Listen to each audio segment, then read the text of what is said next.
Good evening and welcome to the July 18th meeting of council. The city of Parksville recognizes the people of the Coast Salish nations and their traditional territory upon which we gather with gratitude. Just one quick announcement here, one that we're very proud of. On Friday, July the 22nd at 6:30, the city of Parksville and the Beach Festival will officially open the new outdoor theater in the Parksville Community Park. This is the first event at the new theater and kicks off Parksville's Beach Festival Summer Concert Series, as well as the official opening. There's going to be two great bands there that will perform that evening, and we hope to see everyone there. We'd love a huge crowd. This new theater in our community park will bring new exciting experiences for both residents and visitors. So we're looking forward to that. Consent agendas.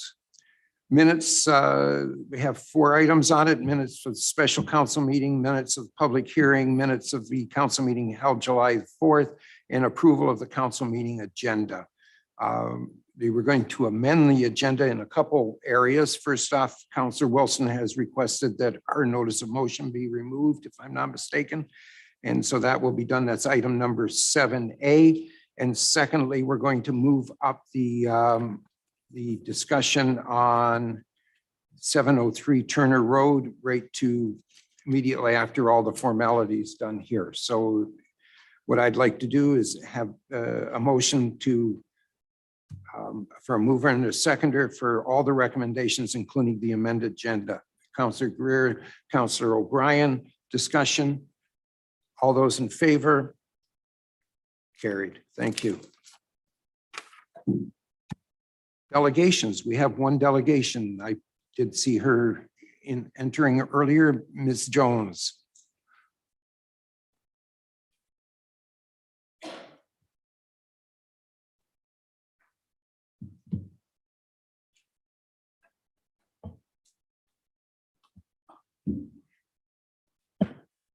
Chair's a little bit high.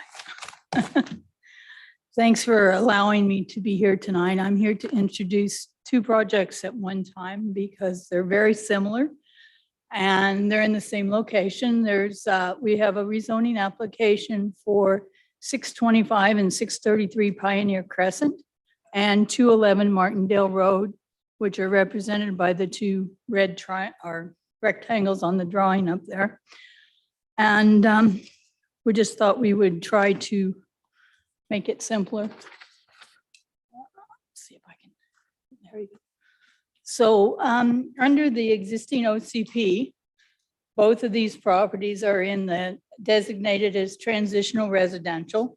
And as you can see, the surrounding designations are tourist commercial and commercial with some mostly transitional recreation or residential and a little bit of single family to the far west there.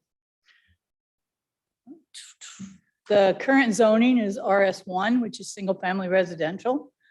Again, it is surrounded by commercial, tourist commercial, highway commercial, and there's a couple of isolated multifamily residential sites in this neighborhood. This is one of the older neighborhoods in Parksville. Our proposal tonight is to rezone these 2 properties to small lot residential, which is the standard small lot that is used in Parksville. It has a minimum parcel size of 300 square meters, and it allows a secondary dwelling as long as it's over 449 square meters. It has a higher lot coverage. This is the same zone that's been used all over town very successfully to densify and create a smaller lot. Allows people to get into the market a little bit easier, I think. So once this rezoning goes through, or if this rezoning goes through, there will be a development permit application and a subsequent subdivision application that will go through the process. And what we're proposing on these 2 properties is a bare land strata development. And bare land strata developments have distinct advantages for the municipality as well as the developer. For the developer, they're better able to utilize the the land that they have. They can have a narrower road right of way, and then they can and balance out their lots a little bit easier. For the city of Parksville, the advantage would be that the roads, the sewer lines, the water mains, everything is owned by the developer or by the strata. So there are reduced operations and maintenance costs to the city. So you would never own that infrastructure. So you would never maintain or replace that infrastructure. So what it does is increases your tax revenue with the higher density, and the lots are pretty much valued at about the same as a fee simple subdivision. But it would have a minimal increase in your operating costs because you don't have to maintain those roads or sewer lines. So what it would do is, like I said, increase the tax revenue with minimal increase in operating costs. And for the Pioneer Crescent, there's a slight extended service to bring the storm sewer to the property. Right now, the storm sewer ends at, I guess it ends at Martindale Road. The development on the triangle piece there is bringing the storm sewer up so far. This development would bring it the rest of the way up. So it would finish up the storm sewer on Pioneer Crescent. And we're also on both of these developments proposing the dedication of the future lane in the back of both properties so that it could be built when it's needed. So what we've done here is a conceptual lot layout for the Pioneer Crescent properties. We show 10 lots. They all meet the minimum parcel size, and with a narrow road. It's a 7-meter wide road, which is a standard road without parking. So you still have a standard road, you just don't have parking on one side. And then this is the 211 Martindale one, which is very similar. It has a 7-meter wide road, a 12-meter road dedication, and it would create 5 lots. And I think that's it. So for our community amenity package, we feel that part of our amenities is just the development itself. We're infilling a large existing service lot that's underutilized, and it creates the density to make it a more livable community. We're allowing entry into the housing market, hopefully at a lower income levels. We looked at the increased assessments from 2021. We haven't been able to look at 2022 yet. They're a little bit crazy right now. But from 2021 assessed values and looking at similar project properties that would be with the same zoning as they are selling right now, you'll see a 500 to 800% increase in the assessments, which will reflect in the tax revenue from these properties. Again, a minimal increase in operation and maintenance costs because of the strata owning the properties. And what we're proposing, I know the fire department asked for some money and a lot of people give to the fire department, but Shelley Road Center, the Residents Association is proposing to do some improvements there. And we'd like to support them because it's in our neighborhood. So both properties are proposing to provide $1,000 per lot towards the Shelley Road Center improvements because it is in the neighborhood that this will be affected by. And that's all I really have to say about the 2 properties. If anybody has any questions. Thank you. Are there any questions for the delegation? Councillor Wilson and Councillor O'Brien. Thank you, Your Worship. Through you to Michelle. What did the fire department suggest? Maybe it might be in the notes. I just don't have it right in front of me. I think they asked for $1,600 per unit. And that was just for increased buying equipment, and that's the same thing they asked for in every development. Right. They're just trying to cover off on expenses. Okay, thanks. Councillor O'Brien. And through your worship, thank you, Ms. Jones, for your presentation. Just a quick clarification on the lane road dedications anyways, that's behind you. You mentioned that they would at a later date possibly be built. You were saying they'd be built as roads, or there is no chance that that's going to be tried to incorporate as a subdivision or as another portion of a small lot? Is that correct? That's correct. We would dedicate it as road and give it to the city of Parksville as road. And then when other properties along there develop or the city decides that road is needed, there's an existing 10-meter road dedication in the back of both of those lots. And in order to build the road, they need 18 meters. So we would give half of that. So that answered my next question was going to be, both of those lots have a lane dedication already there. Yes. And so they will be maintained as a road possibility, but they will revert to the city of Parksville. Yeah, they would be given to the city of Parksville as a road dedication in the subdivision plan. And then when that road gets built, it's there, but it's, you know, it's one of those, you build this little section and it doesn't work. Right. And thank you for the explanation on the bare land strata regarding the ownership of the services in there. That actually cleared up a couple of things for me from past experiences. So I appreciate the explanation. Thanks for that. Thank you. Any other questions for the delegation? Okay, thank you.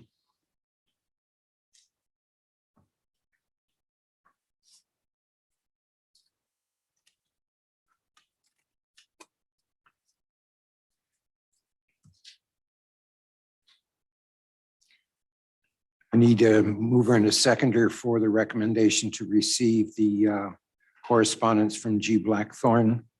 Moved by Councillor Chandler, second by Councillor Patterson. Any discussion? Councillor Patterson? Thank you, Worship. I had the pleasure of meeting this individual, and as always, I'm so proud of some of the youth and everything in our community, and I love the fact that they sent a thank you and a brief description and everything of what they're going to be doing in the future.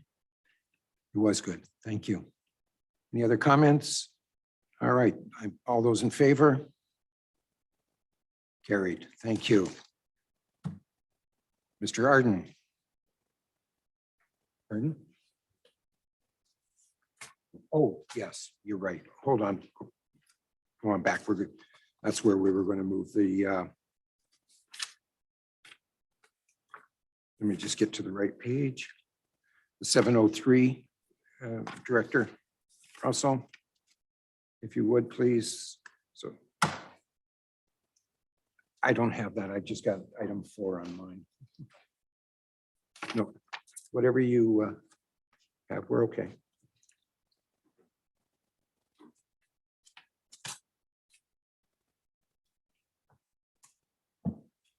Good afternoon, Your Worship and Council.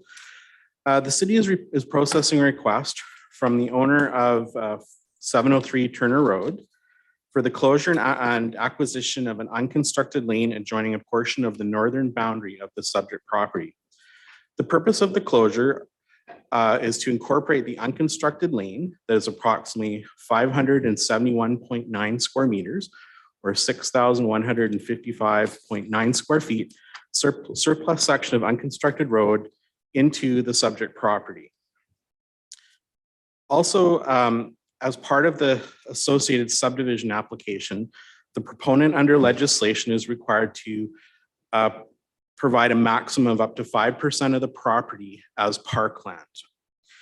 In this particular case, the property owner is proposing parkland beyond the maximum statutory requirement in exchange for the proposed lane.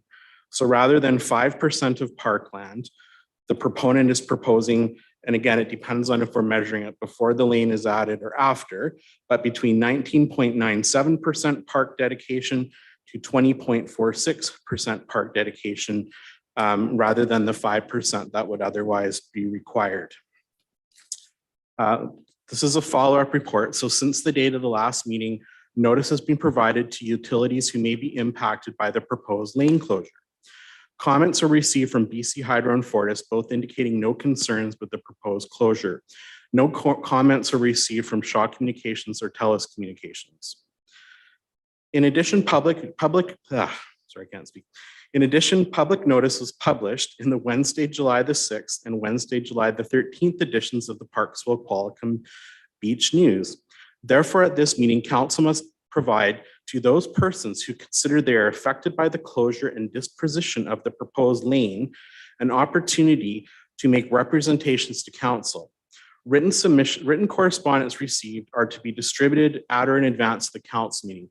As of this afternoon, 3 pieces of correspondence were received, which were distributed to council for consideration. So at this time, your worship, I ask that an opportunity be provided for those to provide comments on this application, and the recommendations are per the agenda. Thank you, Director. So now is the time. And those who want to speak pertaining to 703 Turner, please come forward. We need your name and your address.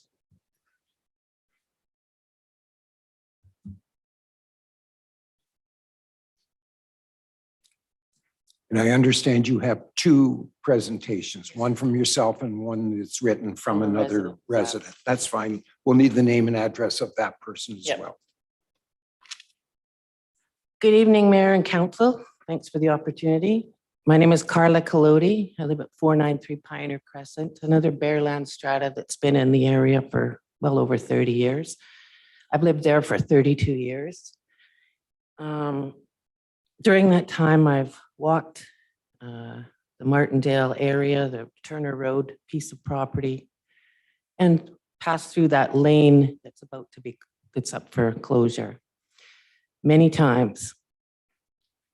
I've requested an environmental assessment, a copy of the assessment for that development as a whole, but at 4:30 today, I still hadn't received notice that it was available. So forgive me if I'm asking questions that are already covered. That's fine. Just as a point of interest, just so you understand that the council has not seen a application for a development permit. This is strictly just a discussion about the Sorry. land swap. Right. So we haven't seen any environmental reports or anything at this point either. Okay. And that's not what is being considered today, just so Okay. you know. I'm speaking Okay. to the lane. There you go. My question, first of all, is did the study evaluate the impact on the nesting birds, particularly those birds that nest in the groves of trees in, on, and around that lane? There are owls specifically. Barred owls are frequently seen in those trees and in the nesting cavity of one tree in particular. Although I have not seen the great horned owl in a nesting cavity, I have seen 1 or 2 in that area over the years as well. My second question is, did the study evaluate the impact of the migratory and nesting birds that pass through and nest in the same trees? Bohemian waxwings, cedar waxwings, bullock orioles, vireos, western tanagers, not to mention the birds that nest and habitate there throughout the year. The lane in question floods every year, sporadically from November through March, April.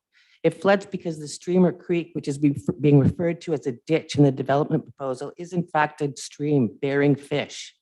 That stream overflows. Water is always anywhere from ankle to knee deep in that area. When it is at the higher level, the waterfowl from the river are frequently seen in there.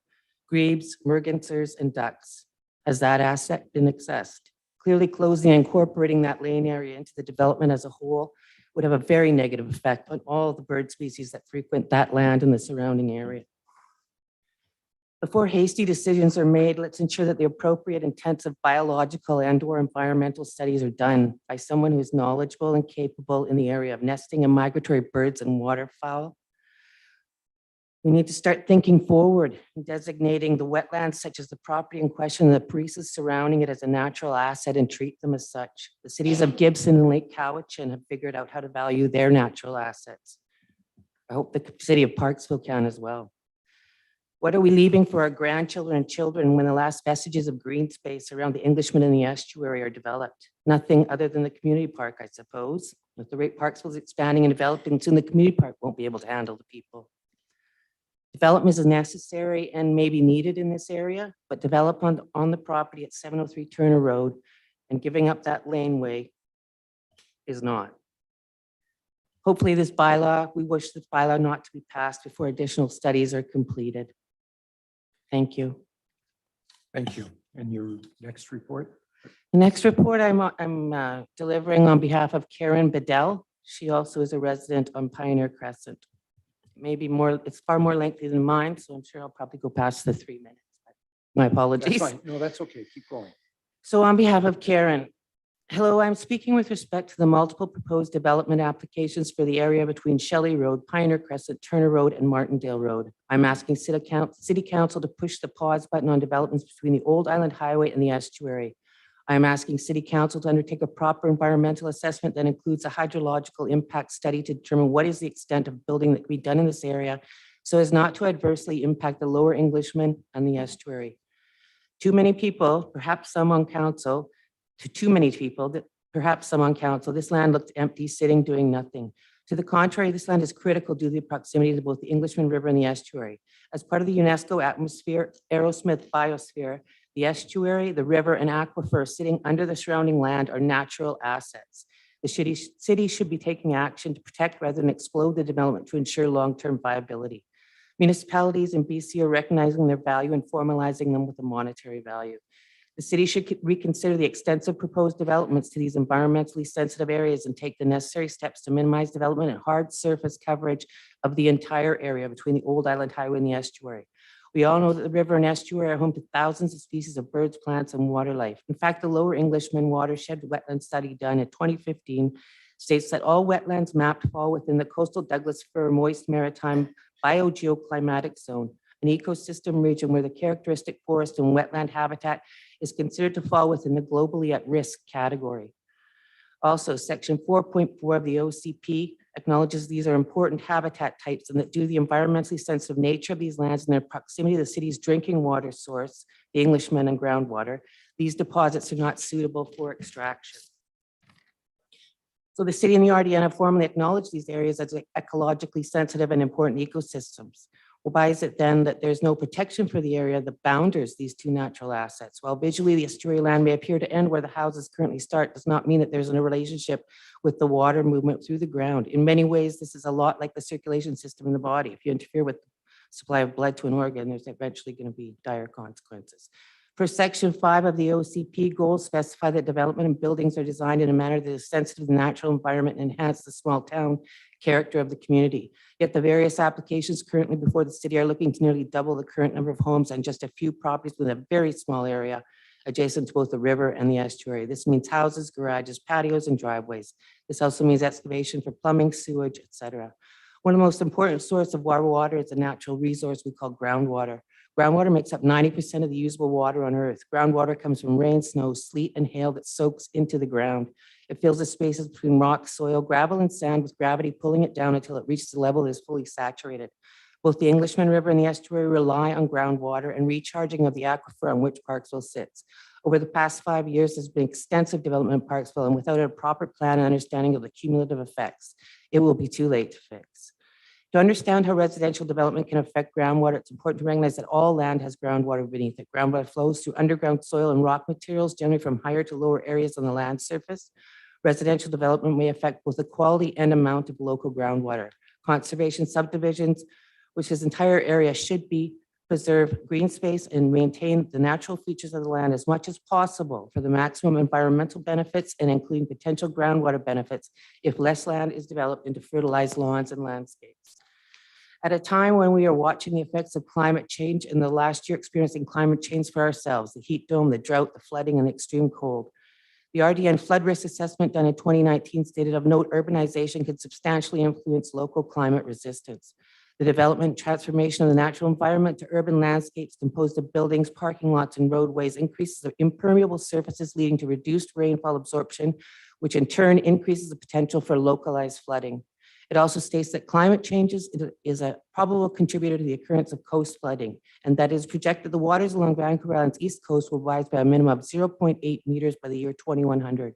That's the regional district of Nanaimo 2019 section B, and that coastal regions will not only be affected by rising sea levels, but also storm surges, wave conditions, and river flow. Ranasingen and John Jigan, 2018. We can look at land use changes that occurred in the past. A perfect example is a dike that was built in the destruction of the estuary. Since then, millions of dollars and volunteer hours have been spent on the ongoing restoration of past decisions that we can all look back on now and agree were not necessarily good decisions. I would ask council to push the pause button. to invest and investigate for a good and solid understanding of how the surrounding area to the river and the estuary functions with the estuary and river. I would ask an assessment by an independent body such as the VIU Coastal Hydrology Research Lab assist with developing area-specific guidance on appropriate development practices that will support the sustainability of both the river and the estuary into the future. Thank you. Thank you very much. Are there any other people in the audience that wish to speak? Sir? Oh, you just happen to be in line. Go ahead. We will get to both. My name is Bruce Murray. I live at 667 Turner Road. I've been occupant of that property since 1988, 89. I'm very familiar with the gravel pit and the people that lived there back in 1980, 89, the way Bruni and Walter and my wife has dogs, and I walk the dogs every day through the gravel pit, probably 300 times a year, through the gravel pit, across the Greenway, or around along the river, through the estuary, and back around. So I've observed a lot of the flora and fauna in the area. When I saw this notice in the paper that to close the laneway, by the way, part of the laneway is on my property. Not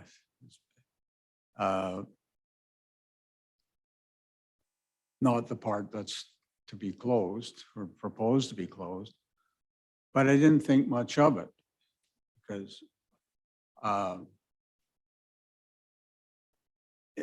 for many reasons, I didn't think, basically because I've been lulled asleep with a number of people, developers that have picked up the property, proposed what they were going to do with it, and then drop it or flip it. So I was sort of under the impression that with all the truckloads of fill that were required for the property, that this is just another flipper. When I looked at the plan to close the end of the road and exchange it with property along the riparian area, and then took my tape out and walked down there, I discovered that we're getting very little in return for the end of the lane. And the more I investigated, the more questions I have. For instance, one of the big questions I have is you're talking about the parkway or the park area that be created is 30 meters on one end and 40 meters on the other end. Well, 30 meters is the riparian protected area. So what are we gaining? Just a little piece of pie shape on the north end? And then we look at the amount of land that is, to me, the amount of land that is cleared right now, I thought was going to be the development area. But when I see that the property line runs way beyond that area and into the treed area, the mixed conifer deciduous forest, then I became concerned. And the more, until we requested the environmental impact report, which we haven't seen yet. So based on a whole bunch of questions that I have yet to be answered, I can't give you the vote, my vote to develop the lane. I just think there's too many negatives presently, and most of them are environmental. Thank you. Sir, oh, you got more? Could you repeat what you mentioned to at the beginning of Carla's presentation? That we're about the development permit? Yes. We're not here to decide about a development permit. Nobody on council has seen a application for the development permit. There has been one, I understand, that has been passed to our staff for review. But at this point in time, we've seen none of this, and we're not here to make a decision on a development permit. What we are making a decision on today is to exchange, whether we exchange that road allowance that and close it, and in exchange for the land down by the river that comes, there. So that's what we're deciding today. Nothing at all that says that we're approving development, that we're putting anything on that piece of property at this point in time.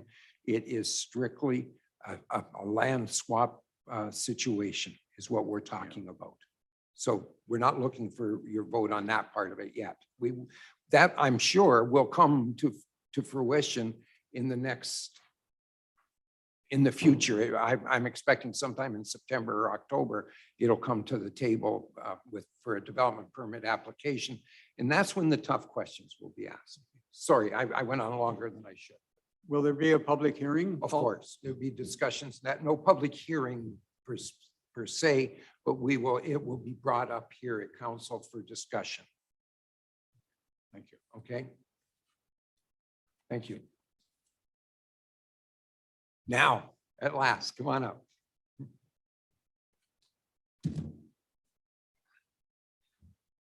Hello again. My name is Carmen Corbett. I'm at number 25454 Morrison. It's a strata complex, Windsor Court. And what prompted me to come up here now is the plans that I saw for the roads in those proposed developments did not show any visitor parking space. The strata complex that I live in, there's a minimum number of visitor parking that the city required. So it's like, I think we're talking about two different items here, if I'm not mistaken. We're speaking right now specifically and only to 703 Turner Road, not to the two pieces of property that were brought forward by the delegation. okay, Okay. when would that be appropriate to address that? When it comes in for final approvals, or if it comes in for a development permit, that's when we would be discussing parking spaces and variations and variances on the development permit application would be. So I would expect that'll be off in the September, October. I'm looking to the director for. This lady here? She's waving her hand. Sorry, if I may, your worship, the earlier items are rezoning applications, so there would be a public hearing I associated know, with yeah, them that we at a weren't later talking date. about that part of it, though. He was talking about when will they be coming back for application. Yeah, so as part of the rezoning, there is a public hearing, and as for the development permit, which would be after that, Yes. that just comes to council. But there would be an opportunity for all items to be discussed at the public hearing related to that development. Yes, okay. All right. Thank so you very much. You'll get a shot at it at that point in time. All right. Thank you. All right. Nobody else? Thanks. Again, great conversations, good points, good questions. Thank you very much. So we need a mover and a seconder for the proposal. Sorry, your worship, would it be possible to have Mr. Russell come back? Council was not given the opportunity to ask any questions at that time. And I was Is that going to okay? do that, Okay. Councilor O'Brien, but I have to put the motion on the floor. Fair enough, And then we can fair enough, thank you. do it. All right. So I need a motion on the floor for it. Councilor Chandler, second by Councilor Wilson. Did you have your hand up for a second? All right, now we can do that, please. Thank you, your worship. Regarding this, the map, Mr. Russell, I'm looking at page 96 for the application for Turner Road here. I have two questions here on the around from the red perimeter of it, there's a dotted line running through it on the right-hand side. And it's not clear as to what that dotted line is referring to. Is that referring to the ditch? Is that referring to a pathway or anything? It seemed odd without any description as to what that dotted line is. Are you with me? Sorry. It's really small, I understand. So it might be on there, I just can't see it. Certainly. So we do have larger size plans available in our office, but yeah, with our technology, this is what we get in the paper form. So that is a remnant channel. So that used to be a water, like the water course changes over time, and sometimes in flood seasons, water may traverse down there, but it's a remnant channel. Is what. Remnant? Remnant. Okay, thank you on that. And where it's showing the park dedication land with the alongside the Englishman River, it's showing that as just a rectangular area. The previous resident had informed. What is the approximate width of that, Mr. Russell? It was about at one end, I believe it's around a little bit over 38 meters, and the other end, it's about 33 and a half approximately. Thank you. I know I have it somewhere more accurately than that, but those are the approximate numbers. That's enough. And if to address that, then looking at the lot layout that they have, the lots on the right-hand side where that remnant channel is actually in, they're considerably deeper than the ones on the left-hand side. Would it be possible for that, as one of the residents pointed out, that there's already a lot of that dedication of parkland is riparian already. So would it be possible, is there any opportunity that maybe that parkland dedication land could be increased by moving it to the left towards that remnant channel? And then it would actually be the same lot depth as what is almost like proposed on the left. Is that a possibility that could happen? It's a tricky question because council's already, in a sense, going well beyond the statutory maximum 5%. So it's really that the developers, it's out of the goodness of the developer's heart if they wish to do that.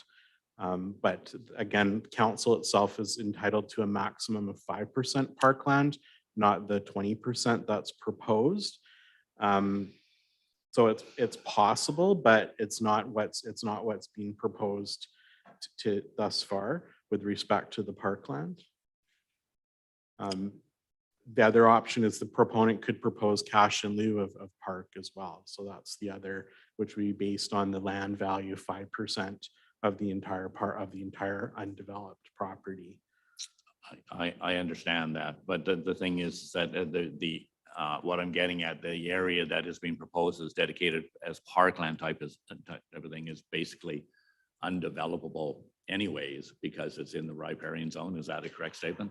Well, if I may, worship through to Councillor Bryan, it's undevelopable as far as buildings go. So you can't put a building inside of that 30-meter area. Can you put walking paths within that 30-meter area?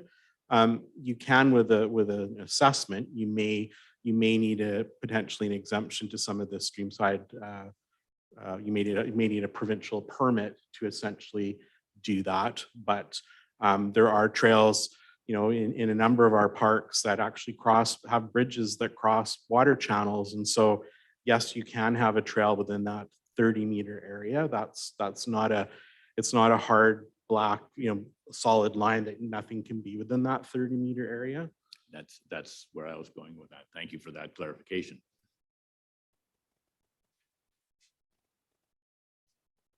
Do we have any other questions for Director Russell?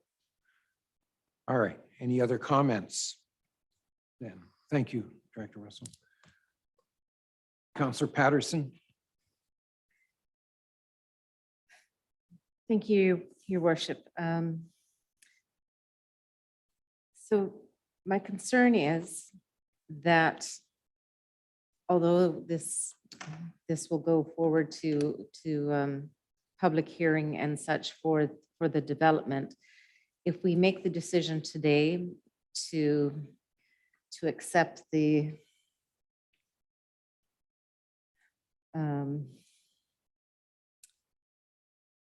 the lane closure and the statutory park land contribution, that's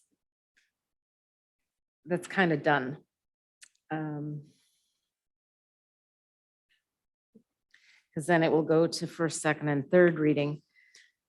If So I if I may- can have clarification. Yeah, if I may, worship through to Councillor Patterson. So this property has zoning already that allows for multi-unit, low density, or medium density, multi-unit residential.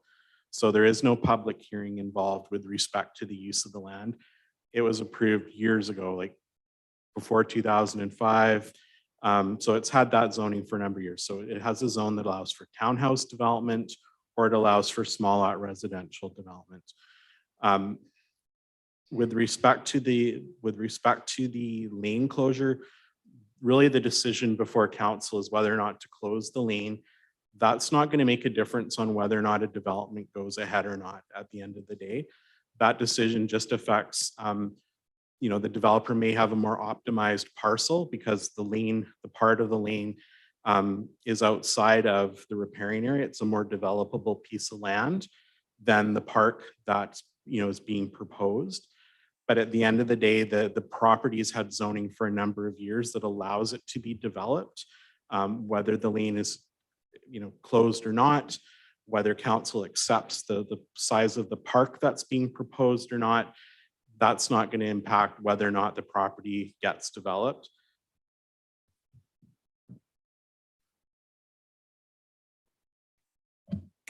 That was the good news you were looking for, wasn't it? No, No, I'm being sarcastic on that comment, but go ahead, please. thank you.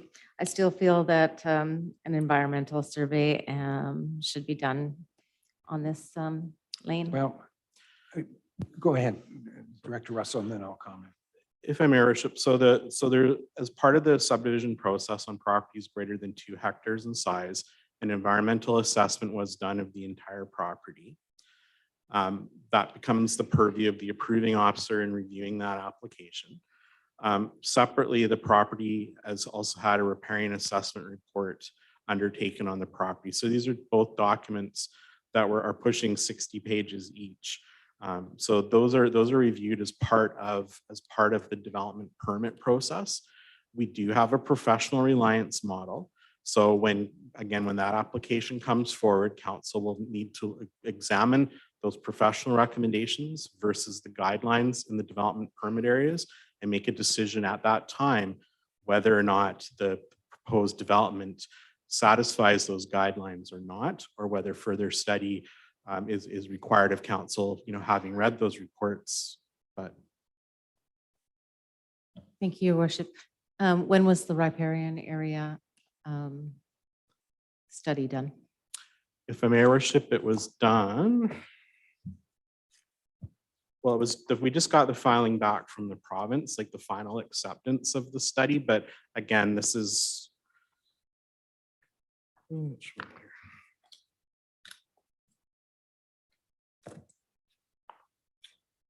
So an environmental assessment was done on the property, and this is the entire property on September the 17th, 2021.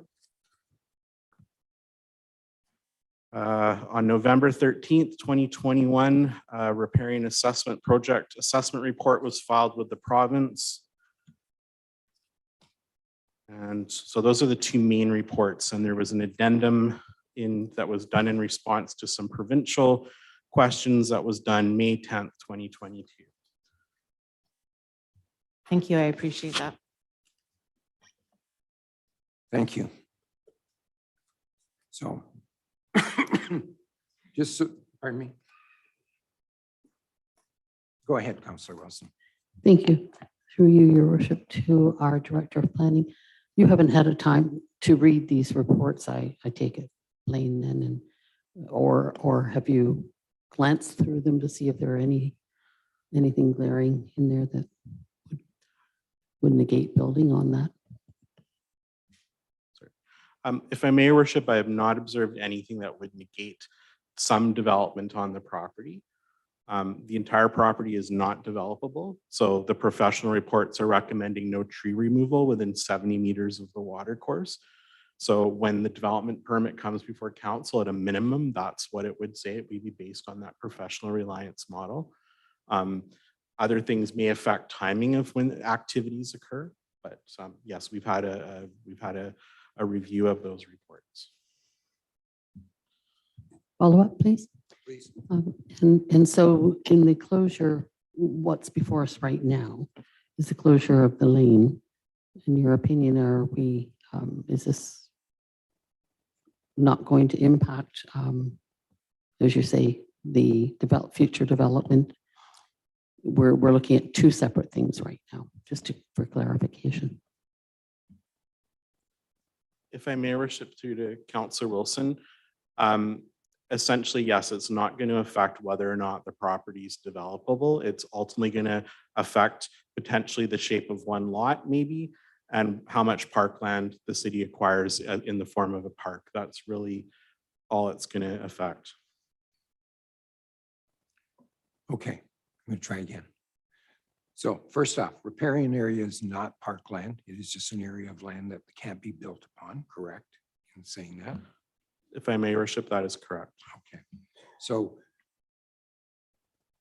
that land, as you spoke of earlier, it within the riparian area cannot be built no matter what happens. It's the law, it's the gospel on that.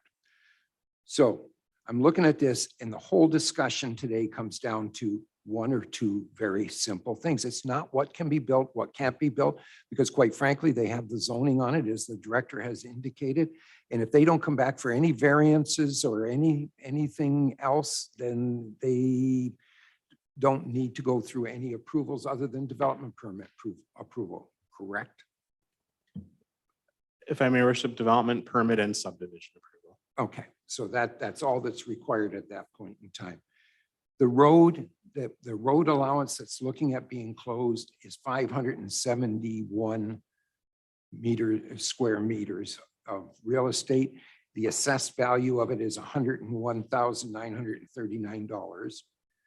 The property that the landowner is proposing to give to the city is 4,768 square meters.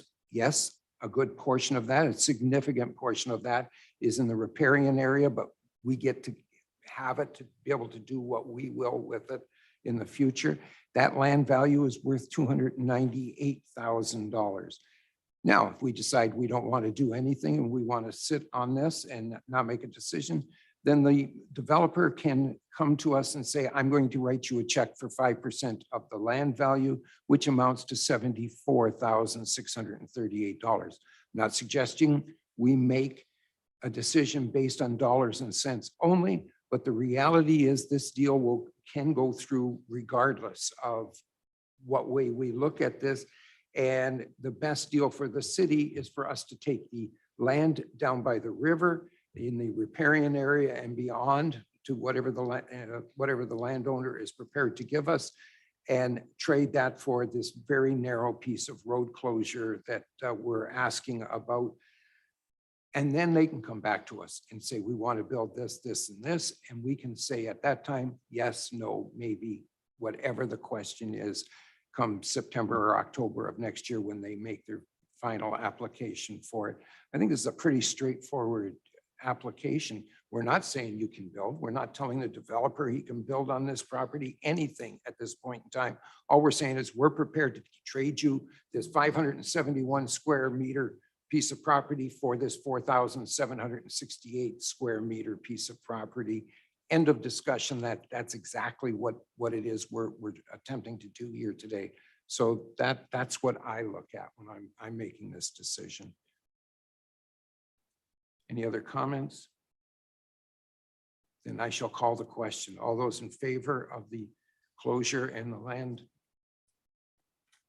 at the recommendation, rather, 1 and 2. We'll take them both at the same time. All those in favor of 1 and 2? Opposed? Carried unanimously. Thank you.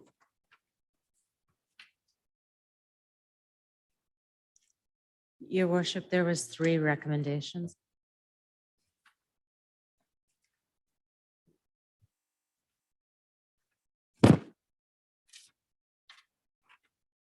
I don't have a 3.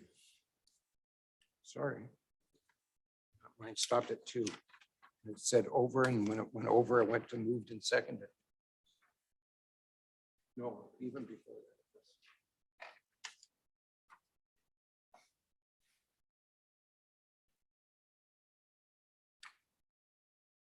Okay, I mean, that just goes along with the rest of it anyway. So it's that upon consideration of public comment received, council in accordance with the bylaw section of council agenda, introduce the proposed road closure bylaw 2002 number 1580 for consideration of first, second, and third readings.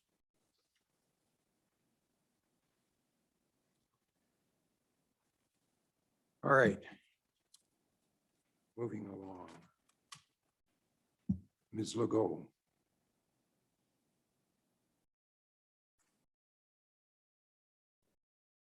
Pardon? Oh.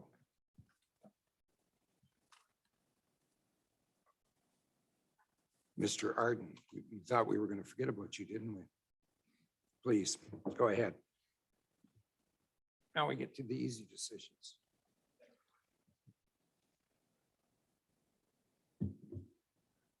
There you go. There we go. Thank you, Your Worship and Council, for having the opportunity to present this report that is before you tonight regarding the purchase of a replacement Parks truck. I have a little bit of history and a little bit of a background that I'd like to share in addition to the report that's before you, and then I will go through that and read out the recommendations and be open to your questions. The process for acquisition of a fleet vehicle is done through the request for service process and posted on the BC bid. This allows all vendors, including local, to have the opportunity to submit proposals fairly and within the same format for consideration. Local submissions aren't always received for unknown reasons, but it is speculated that due to tender requirements, availability, or the scope of the proposal, there may not always be able to meet the fundamental requirements that are contained within. We recently closed and reviewed 2 tender submissions for the replacement of the Parks crew cab dump truck. The vehicle has been identified within the equipment reserve schedule and is now past its anticipated replacement date and schedule. Although this unit has had very little downtime due to mechanical repairs out of service criteria, the replacement is required due to both its life cycling, its current condition, and to achieve the maximum return on the trade-in. Each of the 2 vendors achieved the fundamental requirements outlined in our specifications. Both submissions included the same chassis type, similar configurations for the hydraulic dump box. Due to the similarities between the 2 proposals, it is a staff's recommendation that we proceed with awarding the contract to Express Custom Trailers due to the following: service requirements and service center accessibility, past working relationship with the proponent, local manufacturing facility, being able to check in and make changes to the design build during the construction due to the proximity of the business to us, and as well as the inclusion of the $20,000 trade-in value.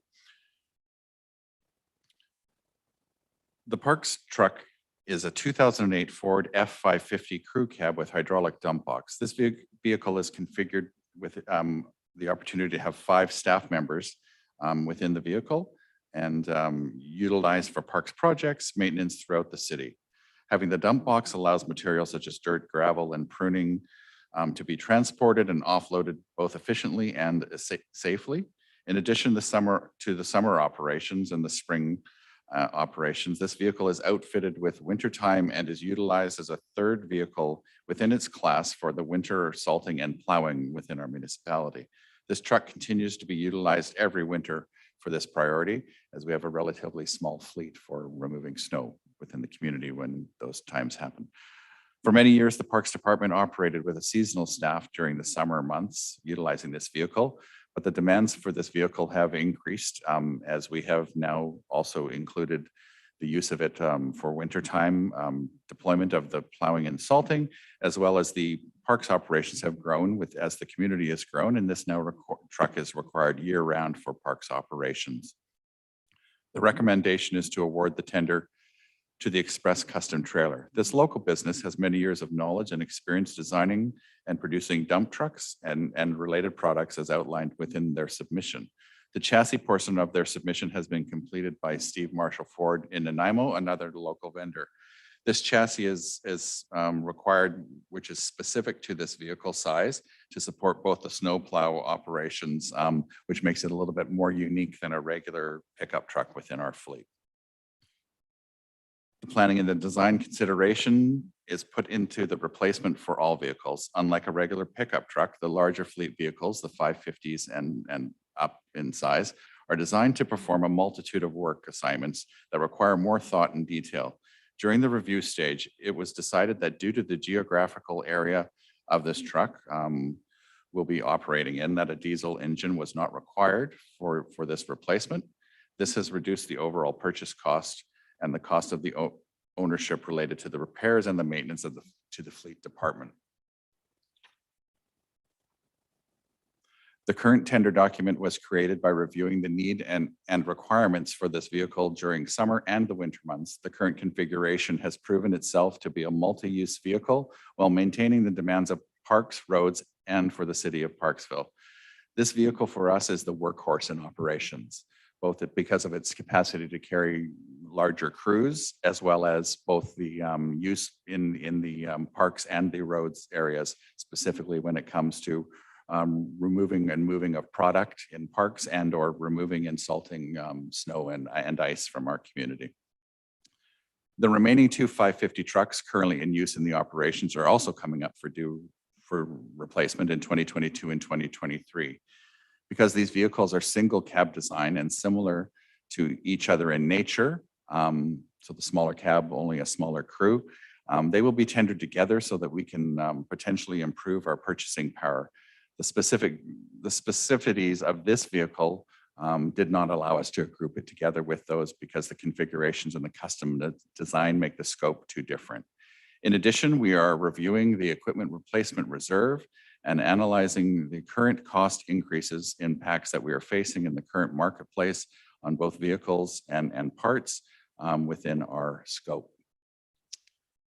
So you have the report before you, and it's staff recommendations that the report be received and that council approve funding to the budget shortfall for the truck purchase for the surplus in the equipment reserve, and that staff be authorized to purchase the 2002 Ford F-550 from Express Custom for the net purchase price of $124,975 and after the in-value trade-in of $20,000. And that equipment replacement reserve financial plan that was presented earlier this year be amended to reflect the increasing cost to the parks truck replacement. Thank you. Excellent report. I need a mover and a seconder for the four recommendations. Councillor Patterson, Councillor Wilson. Discussion? Pretty simple. I'll call the question then. All those in favor? Carried. What's the lead time on the truck? I'm sorry, Mr. Harden. I should have asked you that before. I'm just curious. Sorry, I should have said that actually. As with the current marketplace, we're looking at anywhere between 12 and 18 months, which for us is good because it's in the purchase process because of the RFP. And similarly, we have two other vehicles that council had approved in the past, one of which we were told would be carried out for 18 months. And the other one, they told us we were lucky we got it in, otherwise the order would have been canceled. So that one could be up to 18 months as well. Okay. So we're not in a hurry for this one. Your worship, we deal with what we have. Good answer. Thank you very much. Next. Mr. Lonsdale.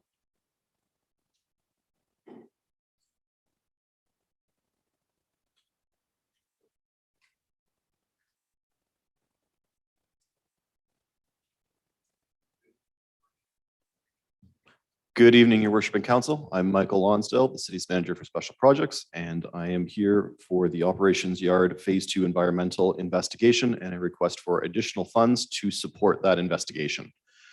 Earlier this year, the city initiated a Phase 1 environmental assessment of the Operations Yard, which was completed and noted a few areas of interest, which we would like to pursue a further field investigation of. The original budget for that Phase 1 assessment was $30,000. We were able to complete that for $5,000, and we would like to utilize the remaining funds within that, plus the additional requested $34,000 to complete the field investigation for the Phase 2 investigation. The recommendations are as per the report. Thank you. I need a mover and a seconder for the recommendations. Councillor Greer, Councillor O'Brien. Discussion? Call the question then. All those in favor? Carried. Thank you. Moving right through here. Ms. Holmes.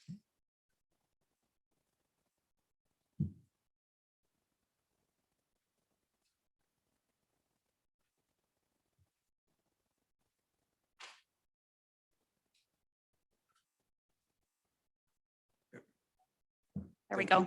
Good evening. 2 meetings ago, council was introduced to the idea of this new climate action program, and I'd like to just give you an overview of that tonight and what our requirements are to receive that funding.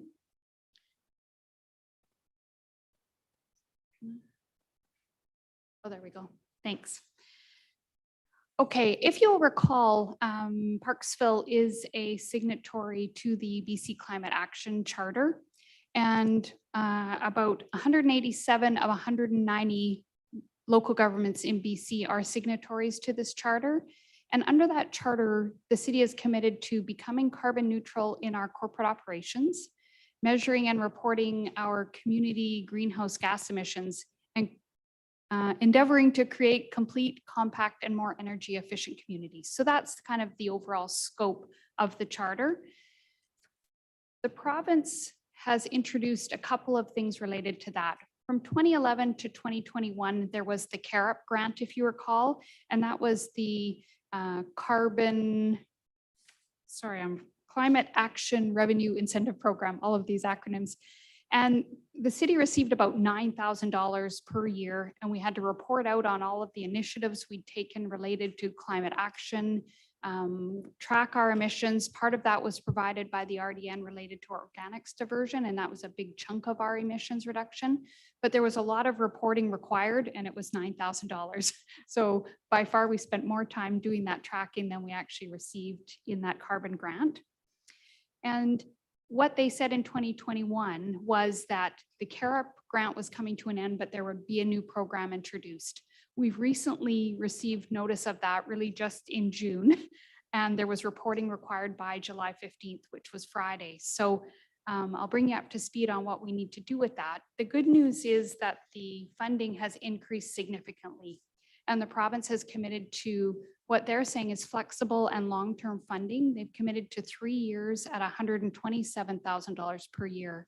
And that's of course, a very significant increase from the 9,000 with similar kinds of reporting. So for the city, it provides some extra funding to be put towards climate change, adaptation, mitigation, resilience activities. And so what the province, just providing a little bit of the background, is supposed to enable communities the ability to reduce emissions and increase climate resilience in alignment with their Clean BC roadmap to 2030. And if you're not familiar with that, it's easy, and it's easy to look up, and I'll go through some of the highlights of that tonight as well. The other thing it's meant to promote by doing our reporting annually is to generate knowledge sharing among local governments in the province to promote and sharing of innovative climate action across the province. So if we're reading about something that another community has done, say elsewhere on the coast in BC, it might be something that we could implement here and not reinvent the wheel in terms of coming up with some of these climate initiatives to mitigate the change that we're seeing. Our reporting and actions that we're required to receive that $127,000 in funding was we need to measure and report GHG emissions by the second year at the latest. And so what they've said is because they just introduced this very quickly, they weren't requiring our reporting and tracking to be done for this first year, but that we have to commit to have it in place by the end of 2023. So we had loosely some processes in place for tracking that with the RDN and with ourselves, but the province had previously provided a tracking tool. And so now there's a number of different tracking tools available at our cost. So we'll go through the process of investigating those and seeing if we need an investment in some sort of tracking, or if it's something we can just do in Excel. And so we'll have to investigate that a little bit. We have to demonstrate the city's climate investment both in funding or in kind, a minimum of 20% of that $127,000 funding. And that's about $25,000 with just what council did even before they knew about this funding in terms of where the initiatives are with respect to climate change and where we're spending staff time. That's going to be easy for us to demonstrate the expenditure of that amount of money without doing anything different within our financial plan. Things like the wetlands, our master plans that we're working on in water and sewer and stormwater will all be considering climate change and resilience. We have to report out on climate action spending on projects linked to the objectives of the Clean BC Roadmap to 2030. What we had to do by July 15th was report out on our intentions to do some of that. Fortunately, council had already approved the allocation of that funding towards the wetlands. So we were actually able to kind of show that commitment, even though it wasn't in our financial plan per se. And so we did get that filed by July 15th. Then I have to submit and publicly post a form that says, yes, this is what we're doing, and confirm that we have spent those funds, both the $127,000 as well as the city's 20% commitment related to that. And then we have to complete that by July 15th. So we have done, with the exception of submitting that public posting of the attestation, which we'll do after tonight's meeting. We've ticked all those boxes for our 2022 funding, so we expect to receive that by the end of August. And this just is for your information, the motion that council passed 2 meetings ago related to allocating that $127,000 to the wetlands projects that are underway. Just to give you a quick overview of the Clean BC Roadmap to 2030, the province is focusing on 8 pathways, and they're listed there, with number 4 being communities. And that's where they're focusing in on what local governments can do to contribute and support the Clean BC Roadmap to 2030 with respect to reducing greenhouse gases in the province, which of course rolls up to Canadian goals and rolls up to worldwide goals that we're all working towards. But I think that they know that local governments are on the ground and can make some real changes that are impactful. With respect to the communities pathway, there's 4 aspects that they're focusing on. One is they want to support local climate action, both through this new funding, which is a significant increase for most communities from the CAREP funding, and then advising us that they'll be applying a climate and resilience lens to all major infrastructure grant funding applications. Now, as you know, they've already started to apply a lens of asset management to those funding applications. So I feel like the city is making ground this year in terms of being prepared for applying for those grant funds by making progress on our asset management, and through our master plans and other initiatives, we are providing that climate and resilience lens on our infrastructure works. And that will put us in a good place for applying for grant funds. The second part is supporting improved land use planning. And again, applying that climate lens to review provisions with respect to regional growth strategies, OCPs, and zoning. Again, providing resources that can support local governments. For your information, the regional growth strategy for our area is underway at the RDN right now. The OCP is in our financial plan for 2025. So what we know is that that will need to be part of it. It already is a part of our OCP, and it already is part of regional growth. This isn't new information, but the province will be looking for the specifics of that. The third part is improving local governance, and this is where they're going to be providing enhanced energy emissions databases so that we can look closer at community greenhouse gas emissions and then develop regionally specific climate change adaptation strategies. And we already see that to some extent in some of the other funding they're provided with respect to flood mitigation and wildfire. And some of that isn't as applicable for the city of Parksville, but we're seeing that that's supporting many other communities in the province. And then the last is supporting natural asset infrastructure.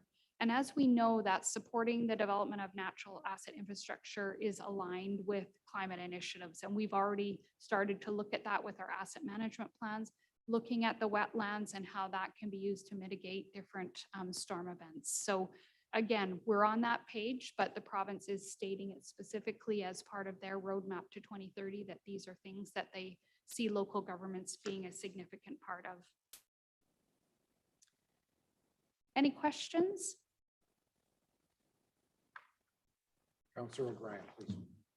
Thank you, Your Worship, and through to Jetta. Yeah, great report. I'm very excited about this because I'm glad that the province is recognizing that there's a cost to this and they're helping us out. The question I have, Jetta, anyways, is regarding the $127,000 per year. Are there all sorts of strings and rules of what that $127,000 can be actually spent on? Like if we decide to convert solar panels over to the PCTC or something like that, is that going to be covered, or are they actually looking for capital improvements, or are they looking for more management, everything looked at through a climate lens? Is that what they're looking for, or like specifically, can we offset some costs to achieve lower GHGs? Through the mayor to Councillor O'Brien, it's very open. So it can be capital. It could be things like staffing if you wanted to develop a climate mitigation strategy. It seems to be very open. It really just has to be within that Clean BC roadmap to 2030, which again is just really wide in its scope. So as long as it's aligned with some factor in there, that's really all that they say it needs to be spent on. So in effect, then we could, like if we improved our urban tree canopy and use that as a carbon sink anyways by increasing our canopy throughout the, I know we have a canopy study that's coming to us shortly, but by increasing that, that could be part of the cost of $127,000 is to put a plan in place. You know, the cost of building that plan and designing that plan and then implementing that plan can come out of that $127,000. Right, through the mayor. Yes, that was one of the items that when I looked through our financial plan in terms of what we might spend our 25,000 commitment on was, okay, that was one of the items that I thought, okay, we're already doing that. So any of those types of things that are attempting to mitigate climate change, resilience, studies, yeah, any of that will work for that funding. Thank you very much. And thank you for following through on all of the grant applications. Yeah, Great job. Thank you. Any other questions? Councillor Chandler. Thank you, Worship, through to Jetta. Great job on the report. You know, as always, we're always in good hands when it comes to all of the work you guys do ahead of time. I think one of the things that's really important to note is, you know, that there's always a forethought as to what's going to happen down the road, and it's pretty impressive. So I just wanted to point that out, and it's great to have the staff do such a great job on all this. Great, thank you. Okay. Need a mover and a seconder to receive. Moved by Councillor Greer, second by Councillor Chandler. All those in favor? Carried. Thank you. Mr. Russell, you're back up again.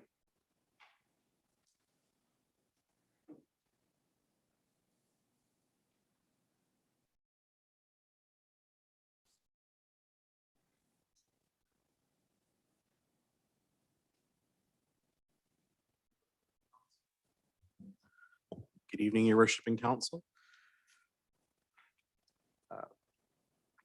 So this is an application the city is processing to facilitate the rezoning of the subject property at 625 and 633 Pioneer Crescent from its current single-family zoning.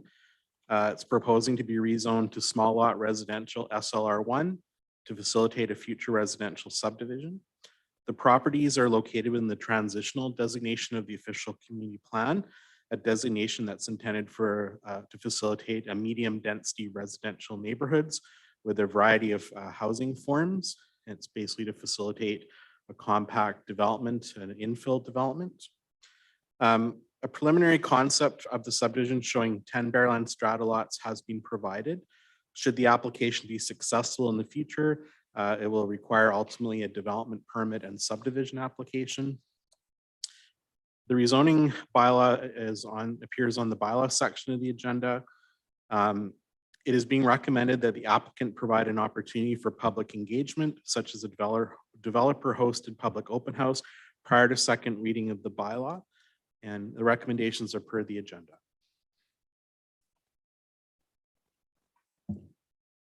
Thank you. Any questions before we go? I need a mover and a seconder for the recommendations. 1, 2, 3, Councillor O'Brien, second by Councillor Wilson. Discussion? All those in favor? Carried.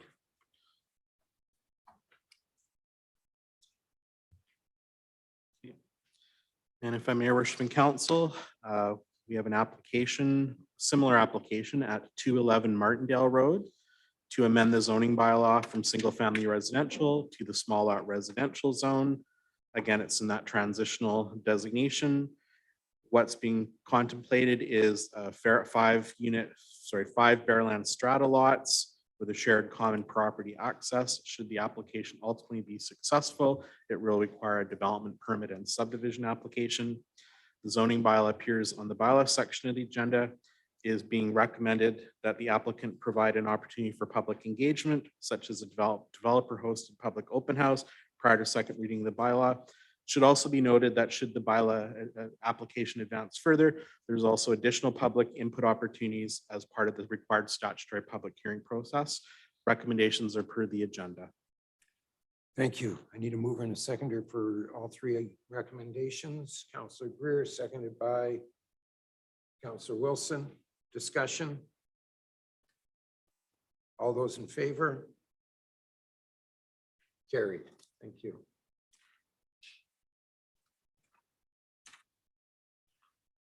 If I may, Worship, this is a follow-up report for a development variance permit that as at 156 Ford Avenue.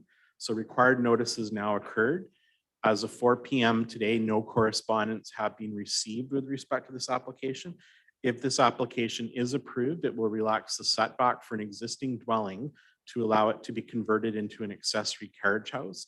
For some reason, we have a difference in setback between those two things. And then that will facilitate the property owner with the ability to build a permanent house elsewhere on the property. So at this time, if there's anyone in the gallery that wishes to speak to the application, I would ask your worship to provide that opportunity with respect to this development variance permit. Thank you, Director. Is there anybody that wishes to speak to 156 Ford Avenue? Seeing none. Moving right along. I need a mover and a seconder for the recommendations. Councillor Patterson, second by Councillor Fraz. Discussions? All those in favor? Carried. Thank you. That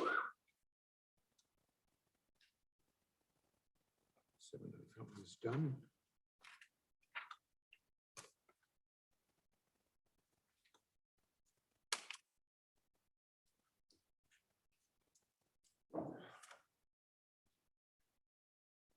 Ms. Legault, I think, is up next. Thank you. Good evening, Council. As you know, local government elections will be held in October. And the purpose of this report is to seek council approval for a budget amendment to purchase laptops and related accessories for the incoming council. The devices are intended to support a transition to electronic agendas and to support members in the execution of their duties, such as providing access to email, scheduling tools, video conferencing, etc. And the recommendation for the budget amendment is per the agenda. I need a mover and a seconder for the recommendation. Councillor Chandler, Councillor Wilson. Discussion? Councillor Fraz. Thank you. Through the mayor. Do you know what kind of program you'd perhaps have the agendas be provided on? Would they just be in PDF or using something like eScribe, or what would be the plan? Through the mayor to Councillor Fraz. We currently use an agenda management system, and so you would have an option of annotating through the HTML version of the agenda or through a PDF version. So it comes down to a little bit of personal preference, but there will also be a bit of orientation that goes with it after the election. Currently, what kind of costs do you see associated with the way we do it, distributing? I know we get to paper agenda packages. It's quite a bit that we go through for our council. Do you have a associated cost that we go through perhaps per year? Through your worship to Councillor Fraz, I haven't done a calculation of the cost savings, but I do, in terms of staff time, believe it would be, 2 hours per agenda for sure. Any other questions? Just going to pass a comment on here in the fact that we already have a program for purchases of some electronic devices. And I'm just wondering why we can't expand that perhaps for those that wish it. I got to tell you that when I joined the RDN and attended the first meeting, I was given a laptop computer and with all the bells and whistles. I have no idea what that costs the region, but I have probably opened it maybe 3 or 4 times in the last 4 years. I tend to use my own computer in the office, and that, in my mind, that was just a massive waste of funds for that. So I just ask, do we really need to go out and do this, or can we just wait until whoever is elected as councillor can come back and with no guilt given, say, do you need a computer or don't you? And if you need a computer, we'll provide it for you. If you don't need it, we won't be out there buying one. But to say that we're going to buy one for everybody, whether they need it or not, is to me, might be a little bit excessive. That's just my thought. Councillor Wilson. Thank you, Your Worship. So I just want to make a comment that I've spoken to IT about this issue, having had a few problems. I'm using my personal computer. I have a business. I also have my personal. To me, it is not secure at all. It's very difficult. $1,000 does not buy a computer today. And I also think that it's really important. Most businesses supply their employees or their workers, or whoever you want to call it, whatever we are, to this city. We're council, but we're still a part of this workforce of sorts. I think that most places do provide some sort of computer system that separates them from their personal life. And I think there is a lot of information that is sensitive that we should not have on our personal computers. Many other communities do supply computers. So I think that, as IT has explained to me before, that's that they were going to bring this forward because it is a much more streamlined system. So that when we have problems, IT can sort those problems out, and we're all on the same page, more or less. So anyway, I think it's a really important thing. And if they get a discount on a mass buy, that's the way it should be. Thank you. Councillor O'Brien. Thank you, Your Worship, and thanks for the report to Angie. Great job. Personally, I found the documents, the paper that we've received is absolutely overwhelming. It's not only getting through it all and so forth, but being able to reference it back and having recognized that fact that with a laptop with sufficient memory and so forth, you can actually, just key in search providers anyways to find a particular item you're looking for instead of, shuffling through all this paper. It's much more efficient, and it makes our job a whole heck of a lot easier. We had $1,000 allowance for council term anyways for devices, which many of us took advantage of and so forth. But however, after getting these devices for $1,000, I realized the limitations of those devices that we were allowed. They weren't sufficient. Files couldn't be open on them. There are certain processes that my little tablet just won't do. So the thing is, once again, as Councillor Wilson pointed out, then I would direct it over to my PC and go back and forth, and it's cumbersome as well. But then once again, we're getting into the privacy and security. So I feel that it's very important anyways that we standardize for all council members on it.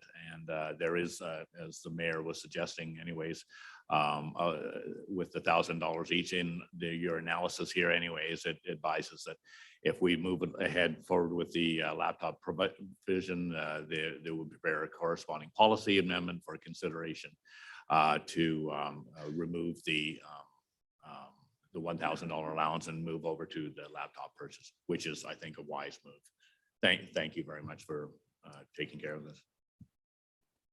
Any other comments? Just to wrap it up, that I'm not advocating that we do not buy counselors the prerequisite computer that is needed if they desire it. I would just suggest to you that to arbitrarily say 6, 7 people at the table all need computers probably is an overstatement in my mind. I would rather wait until a counselor says that they need it, or the mayor for that matter says they need a computer, and then let IT obtain one for them at that time. I just, for the life of me, can't see just going out and picking out 7 computers and saying, here you go, and have it on your desk when you arrive the first meeting. It's just, I just think we're spending money that may not need to be spent, but you know, it's not a significant amount of money, but it is an amount of money. And that's my view on this one.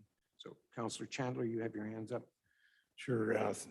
Through your worship, just a comment, maybe we could put an amendment in there to offer up both those options within the same scope, I guess, in a sense. So we could be able to say that there's a fund built for that. And if council needs to use it, they will. And if not, then obviously that fund stays there. Does that make sense? I'm okay with that. Councillor O'Brien and Councillor Wilson. Thank you, Worship. And to that comment, I think that the value of getting the cost saving is going to be on the standardization. If all 7 members of council all have exactly the same program, all have exactly the same computer, then we know the limitations and so forth. And as pointed out, I think that's going to be the efficiency, is we can have, say, one council member opting out and say, no, I'm okay with my abacus that I have that's working fine. But the thing is that in reality is that that will mean that particular councillor would then need a special, maybe a paper form or in another format. So I believe the efficiencies would be in standardization. So I think it's all or nothing. Councillor Wilson and Councillor Chen. Thank you, Your Worship. But I think that Councillor O'Brien pretty well said what I was going to say. Thank you. Thank you, Councillor Chandler. Thank you, Worship. Yeah, just back to Councillor O'Brien, and I do agree. I think that there's ultimately value in buying 7 computers at the same time. But I think in essence, you know, maybe this could even go out to an RFP and get something done ahead of time for 7 units and or something of that nature, right? So just a thought, if there's any way of securing a price prior to it. And then if somebody doesn't use it at that time, they may use it in 2 years potentially, right? Councillor Patterson. Thank you, Your Worship. I don't believe that this council should be making this decision. I honestly feel it should be the next council that does. Everyone is different.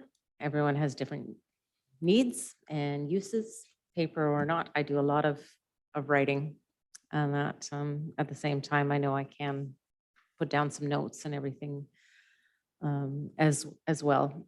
So I'm fine with moving forward with the recommendation as it stands, but as I said, I don't really feel that this council would be the one or should be the one making the decision. Are you suggesting a deferral? I'm just asking the question. I'm not putting anything into your your mind about it. I'm just asking the question. All right, hold on, Councilor Greer. I'm The sorry, Your boss Worship. needs to speak. I'm sorry to jump in on this, but part of the reason why we're bringing it before is because it will take us some amount of time to order them and have them ready for the new council. And I agree with some of the comments about us saving significant time, both just during the orientation, but also after the fact. We've had almost every councillor needing support from IT, sometimes multiple times. The security issues with respect to mixing your personal and your council files is another one. And from an FOI perspective, provides other challenges as well. And so we're hopeful that we kind of have, I think someone mentioned the all or nothing. It's like, if we can standardize the way that we provide the agendas, we would have to do it, I think, before the new council gets the orientation and kind of like when you show up on the first day, you get your package of things to go, and then we train you right away, train the new council right away on how to access their documents and their email and search for different historical things.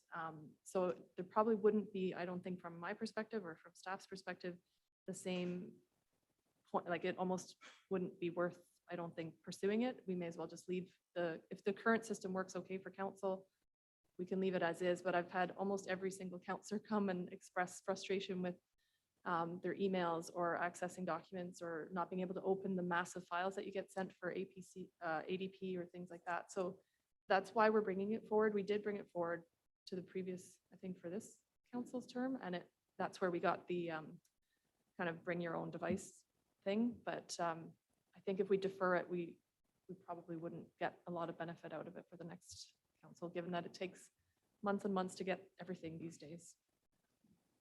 Councilor Greer, if you allow me first, and then I just, for the life of me, folks, I can't see this massive savings we're going to get out of 7 computers. You got companies like IBM buying tens of thousands of computers at one time, or different various companies all over the world doing it.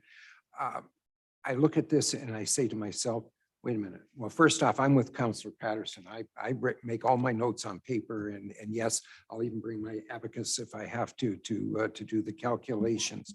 But I make my notes there so they're handy when I'm having my conversations. And I'm not saying don't buy. If we decide that Councillor Chandler and Councillor Greer wants a computer, then fine, we get them the computer, and we get the standard one that we get for everybody on staff and everybody else. But we don't need to be going out and buying 7 and handing it to them on that day.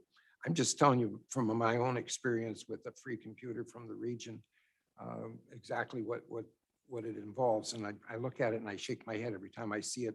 In fact, if you want, you can go back to my office and it's sitting on the shelf, up on the second shelf there, and it's been there for probably a month or 2. Anyways, Councillor Greer. Thank you, Your Worship. I agree with Councillor Patterson. I don't think this council should be making recommendations for the next council. Some of us might not be here another term, and therefore we shouldn't have that type of input. I think as far as computers go, you can get them pretty quick today. I don't think it takes a long 6 months to get run up on those computers. We can buy them at any time. So I don't think it's in our place to purchase these at this time. Thanks. Thank you. Councillor Fraz. Thank you. Through the mayor to council, or Your Worship to council. Personally, this is not something that I think is of use for me. Like I enjoy using the paper copies as my preference. However, I think it sounds like for those who it is important for, that this would make the difference for them. So I think they should have that choice, an option. If it's a preference for some people to be using a computer, I think they should have that ability. So I'll support it for that reason. But likewise, that the mayor mentioned with the RDM, with the computers there, I found them to be often cumbersome, and I much prefer a paper copy. Advantage, I guess, is when the agendas get very large, then it can be a big waste of paper at that time. But there's pros and cons to it, but I will support it for those who think it's important for them. Councillor Wilson and Councillor O'Brien. Thank you, Your Worship. I just want to go back to what Director Lagoa said. This is about security. It's about streamlining, being professional. And I just don't even think should be an option. It just should be something that, quite frankly, comes from staff. And it really shouldn't even be a council decision, because I don't think half the councillors really understand how important this is in making a decision that is, coming from staff. Councillor O'Brien. Thank you, Your Worship. And the point is, Kiva has mentioned anyways, I picture orientation as we all went through at the start of our term. And everything was new and everything was shiny and everything was really complex and confusing. All that I can think is that if we have an orientation for the new council, it's going to make it that much more streamlined and so forth. And everybody's on the same page, because all of us have had IT issues and have taken an awful lot of IT time. And the thing is that it's not the purchase of the computers that's going to take the time. It's going to be the purchase of the computers at this time, so that the software and the programs and everything could be set up and managed and all debugged before the new council comes in. And I think staff need that opportunity, that time, because it's getting close here, folks. So I think it's a good business decision, and it's a good, as Councilor Wilson says, it's a good security system as well, because I think that's so important in the days of the hackers that are out there right now. So I will be supporting this. I'll call the question rather than go around again. So all those in favor? Opposed? Note that Councillor Greer and myself are opposed. The two oldest on the council, I might add. Okay, thank you. Ms. Keeler. Thank you, Your Worship. So this report is a follow-up of many reports that have come to council on this issue related to the aquatic center.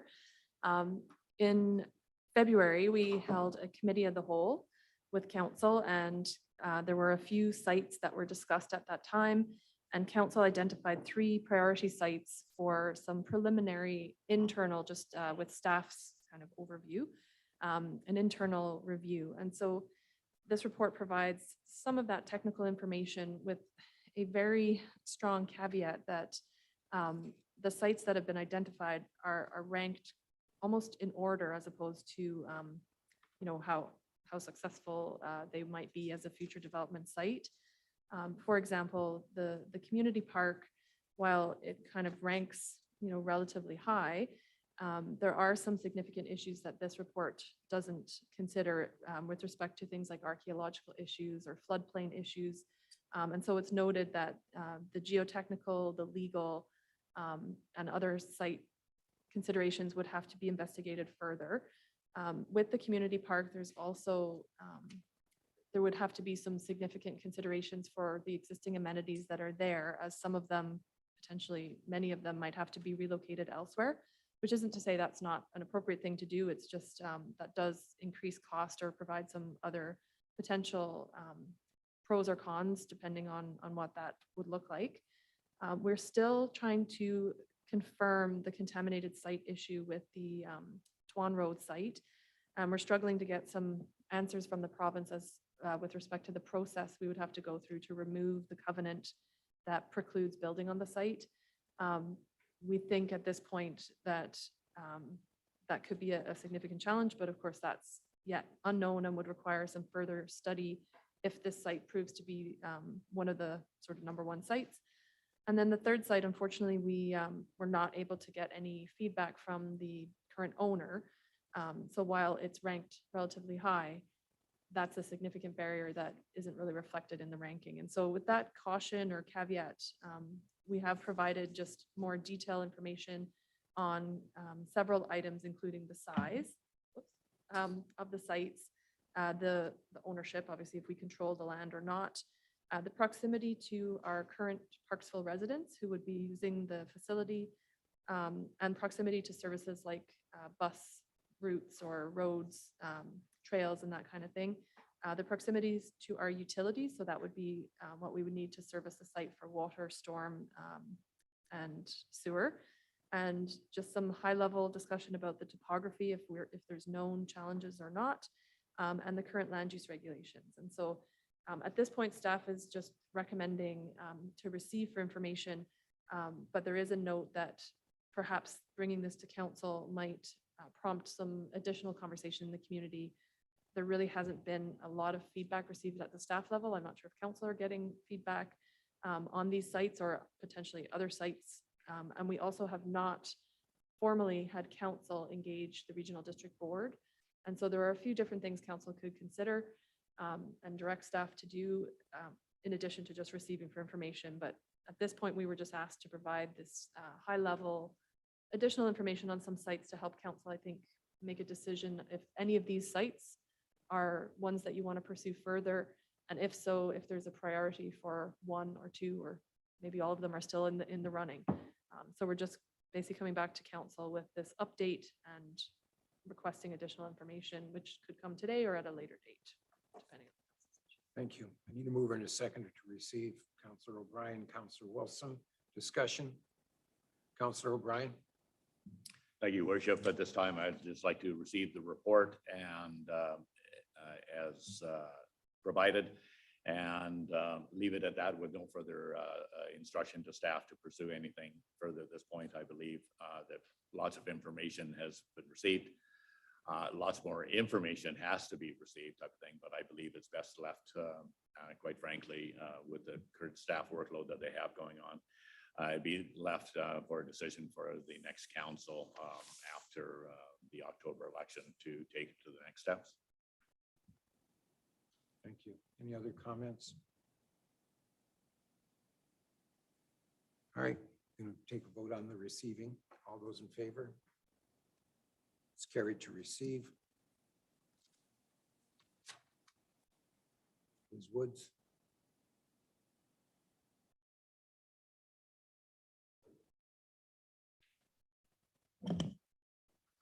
Thank you, Your Worship, and good evening, Council. Tonight, I'm going to bring forward some information about our corporate work plan. So currently, staff have 41 projects still in progress halfway through the year. Now, that doesn't include all the projects that we've already completed.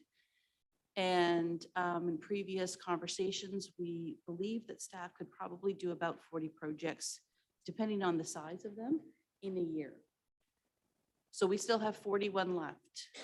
We have 17 of those projects that staff believes will carry on to 2023. And if you look at your handout, we've divided them up for you. So you can see the ones that we're currently working on and the ones that will be moving on to next year. You've already identified 14 new projects that you want us to start for 2023. And there's 9 new potential projects for 2023. So at this point, with the carryover, the new projects you've identified, we're already at 40 for 2023. Some of these are major construction projects, as well as we have several studies and reviews that we're doing this year. For example, the environmental review that Michael brought forward earlier today will result in other project work for us to do. You are at a staff capacity shortfall. And because of this, staff have X number of hours to put forward towards these projects. When we reach the maximum capacity and have to work more than that, there's 2 options that staff have. We either work more hours or we defer the other work that we're supposed to be doing. And these could be things like maintenance work, operational work, things like developing a new snow policy or a sidewalk policy. Those are things that get deferred because we don't have time to do it all. At this point, most of our directors have about 20% of their time allocated towards working on these projects. I know for myself, it's more closer to 40 to 60% of my time. And then there's always the unprecedented emergencies and those sorts of things that come up.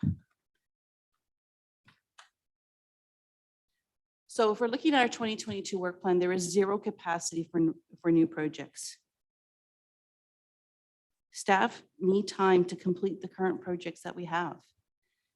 It's a struggle for us to have increase projects on a continual basis and never being held the opportunity to actually complete projects to the best of our abilities.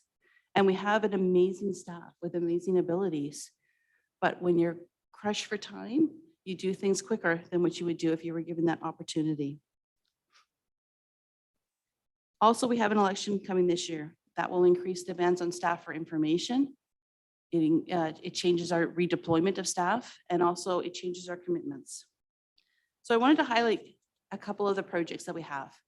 So there were projects remaining in 2022. I said there's 41. This is 9 of them. We have an election. We have a new washroom. We have sports courts. We have a gathering space. We have an urban forest strategy. We have a service levels plan. We have asset valuation, wetlands, and a pool multiplex. These are only 9 of the 41 programs or projects that are left. Something like our service level plan, being able to do that review well, will help guide how we manage our business, how we become most efficient, how we can provide the best service for all the taxpayer dollars we receive. The major projects identified for 2023.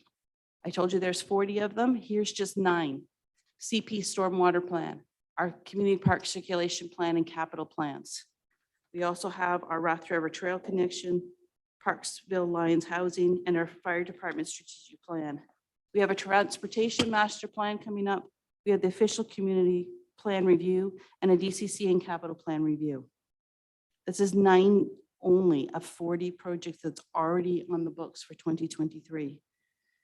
Potentially, there might be new council members, and with your new term, there might be new or different projects. There is an operational risk when we task our staff to do more than their capacity. I've outlined a few of the things that may get left behind this year. Our engagement that we want for reconciliation, new accounting standards, our asset management, service levels, procedural inefficiencies, condition assessments, special event planning, and a website and enhanced virtual services. All these staff believe are critically important for us to deliver the services at the quality that we want to. Other risks are policy updates and improvements, and also our resiliency. Those are major projects that we need to be working on. So when we look at workload management, there's tough choices that need to be made. Currently, we're above the maximum capacity for council projects. We are over capacity in major projects that involve multiple departments. Each year, our maintenance is increasing. Every time we add an outdoor theater or a Memorial Avenue, or all these wonderful things that they bring to our community, that also increases the maintenance that needs to be done for all of these things. Those things all need an operational plan, and they need operational dollars. We need to balance operations with special projects, and we need to get back to the basics. We need to think about what do we need versus what would we like to have. And the last thing I just wanted to mention from a staff perspective is that our CAO has put together an amazing team. You have one of the highest functioning senior management team that I've ever had the privilege to work with. We need time to do good work. And when we can't have time to do good work, we feel like we're failing you. So on the go forward, we would like council to really consider what projects they bring forward and what projects potentially you may not want to see for 2023, or that we can put in a strategic plan or group together and allow staff the opportunity to bring forward maybe some of these smaller projects as one multiple project in a more strategic avenue. Thank you. We'll receive and then we can question. Move to receive by Councillor Chandler, second by Councillor O'Brien. All in favor? Okay. Now, Councillor Wilson. Thank you, Your Worship. Linda, I know when we get new motions that are passed, I didn't realize that they actually went right onto the sheet right away. I thought that they had to fit in line. So I'm a little confused as to, and I'm not knocking it or anything, I'm just saying, number 14, the Affordable Home Ownership Made Easy, was just passed. And yet it's number 14 on this list, and I'm just a little confused as to what got bumped back, because that one was put in there, and how that decision and how, so maybe you can explain. Thank you. If I may, your worship, the order that these projects are not in the order of priority. There's no priority order, except for things that we deem to be a safety issue. Those obviously are always the priority. But if you look at them, they're grouped by community safety or economic development or housing or recreation operational. That's how they're grouped on here.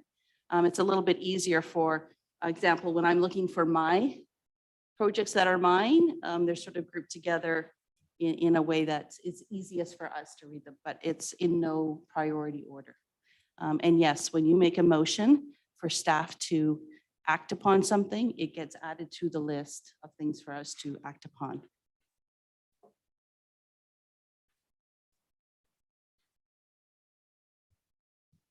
Councillor Patterson. I'm just going to make a comment. I think you were tasked with the hard job of reiterating to council that you're overloaded. And we've heard it before. And we have been told, you know, really seriously consider when you put a motion forward that's going to cause staff more time and more activities and everything, or projects and everything on the go. So as I said, I think you were tasked with the hard one of bringing it forward and kind of, you know, keep you guys ahead of shake a little bit. So I thank you. I don't know whether or not you want to actually look at some of the projects and ask to have them removed. So that's my question.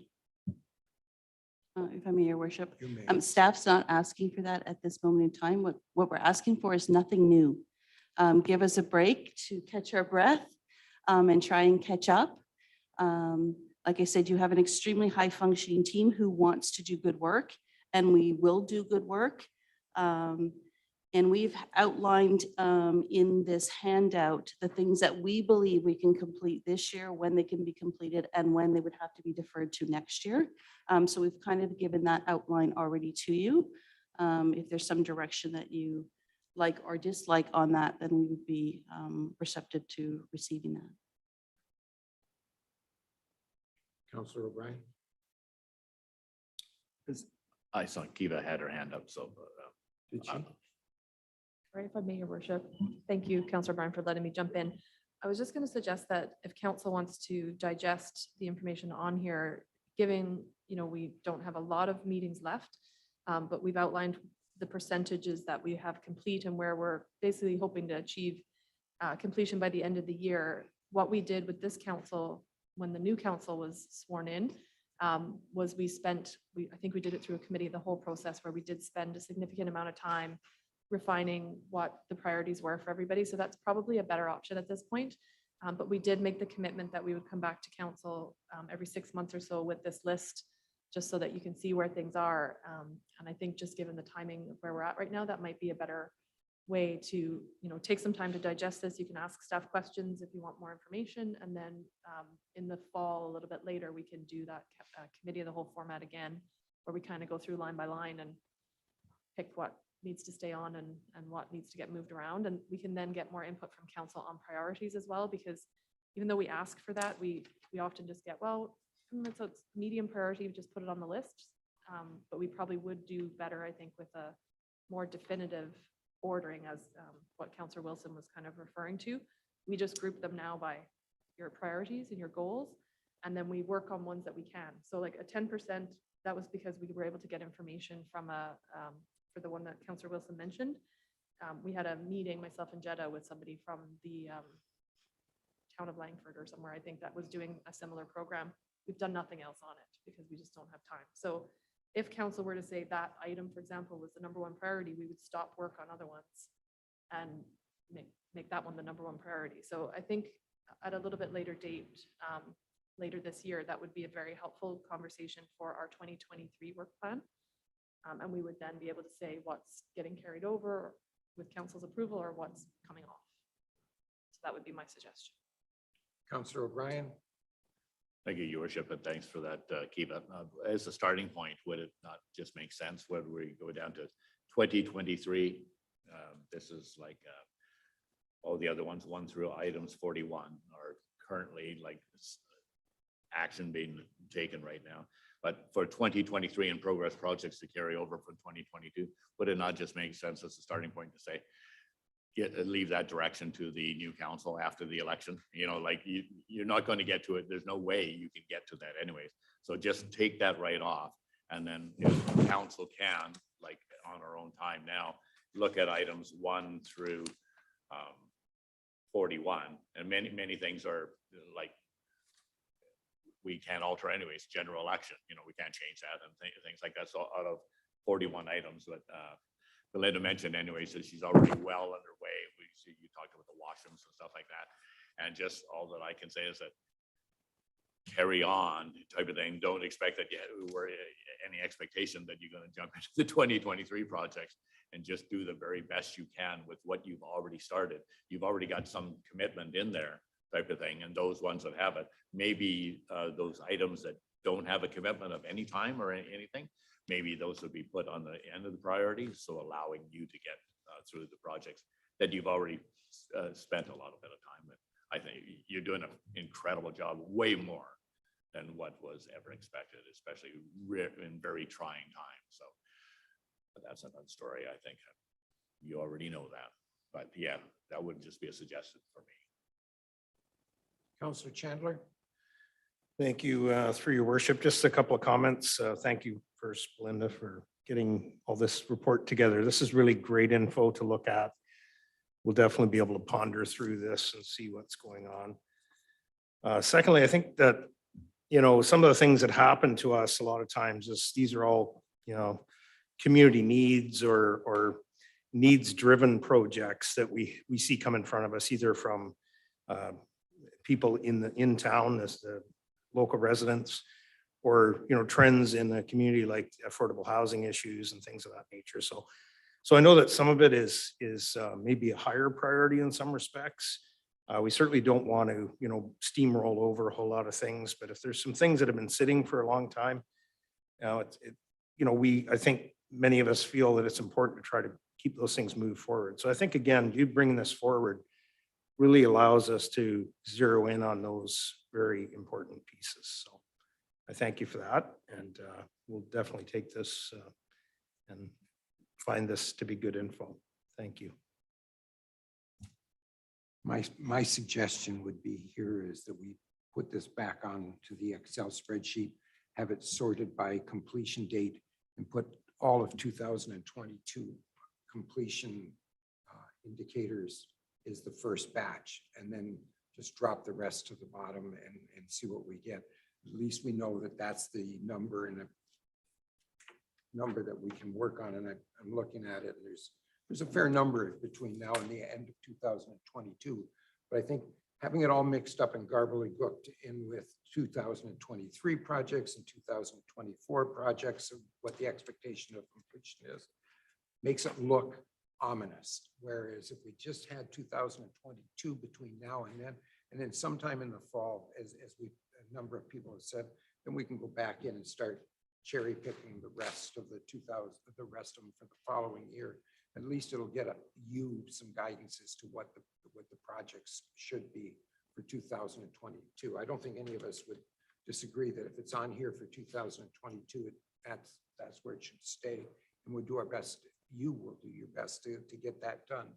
And if you get it done, great. If not, it gets pushed and have a rediscussion with it as we go on. But first off, we've got to have a little clearer understanding as to how many of these are actually ones that we're going to deal with. So let's just isolate the 2022 completion date ones, and then go from there.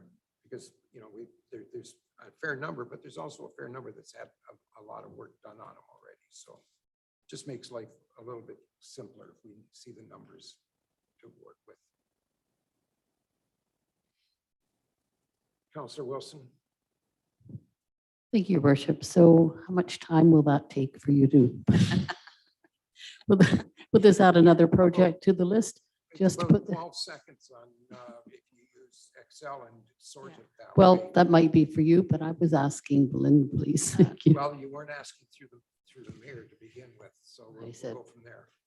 I guess technically, through you, your worship, to Belinda. Can you tell me how long this will take? If I may. So the first 41 are the projects for 2022. The reason why 17 are moved in the second section to 2023 is because those are projects that are more than a one-year project. So all the first 41 are 2022 projects.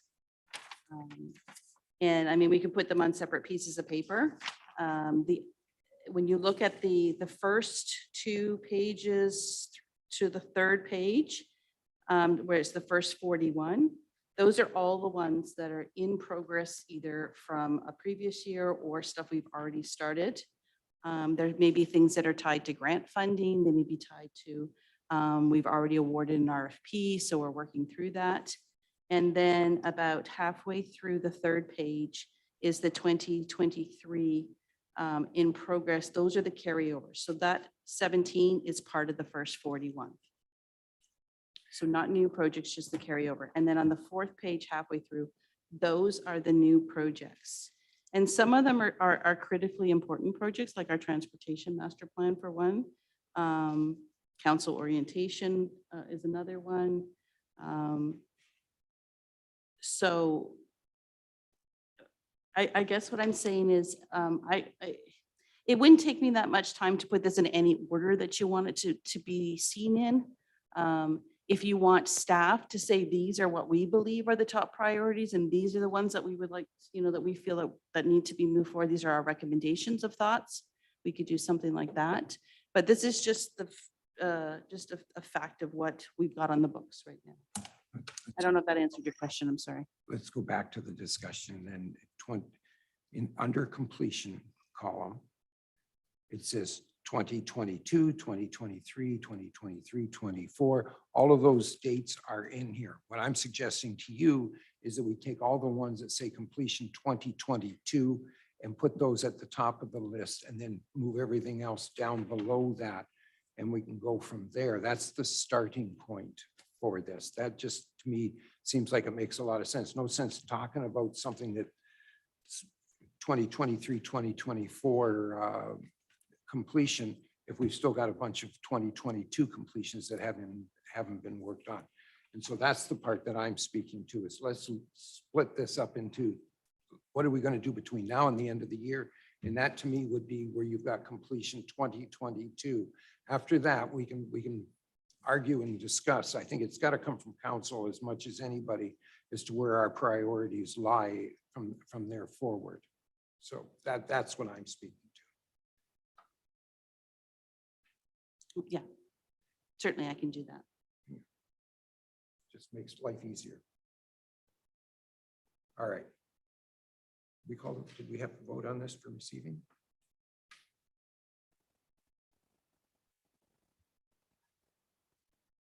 Okay, so we're in the discussion part. I'll call the question. All those in favor of receiving? Carried. Thank you. Thanks. Great job, Belinda. I know how hard you worked at it last couple of weeks. Ms. Weeks. Thank you.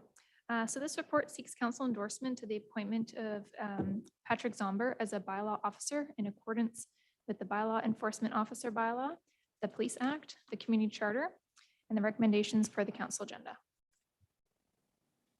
Need a mover and a seconder for both recommendations. Councillor Patterson, Councillor Greer. Discussion? Councillor Patterson? Thank you, Worship. What is our current complement of bylaw officers? We currently, through your mayor, currently have 4. Follow up, Your Worship, if I may. Thank you. And in the past, we shared one with Welcome Beach. Has that changed? Yes, through your worship. Yeah, that was during COVID, and yes, that has ended. All right. Any other questions? I'll call the questions and recommendations 1 and 2. All in favor? Carried.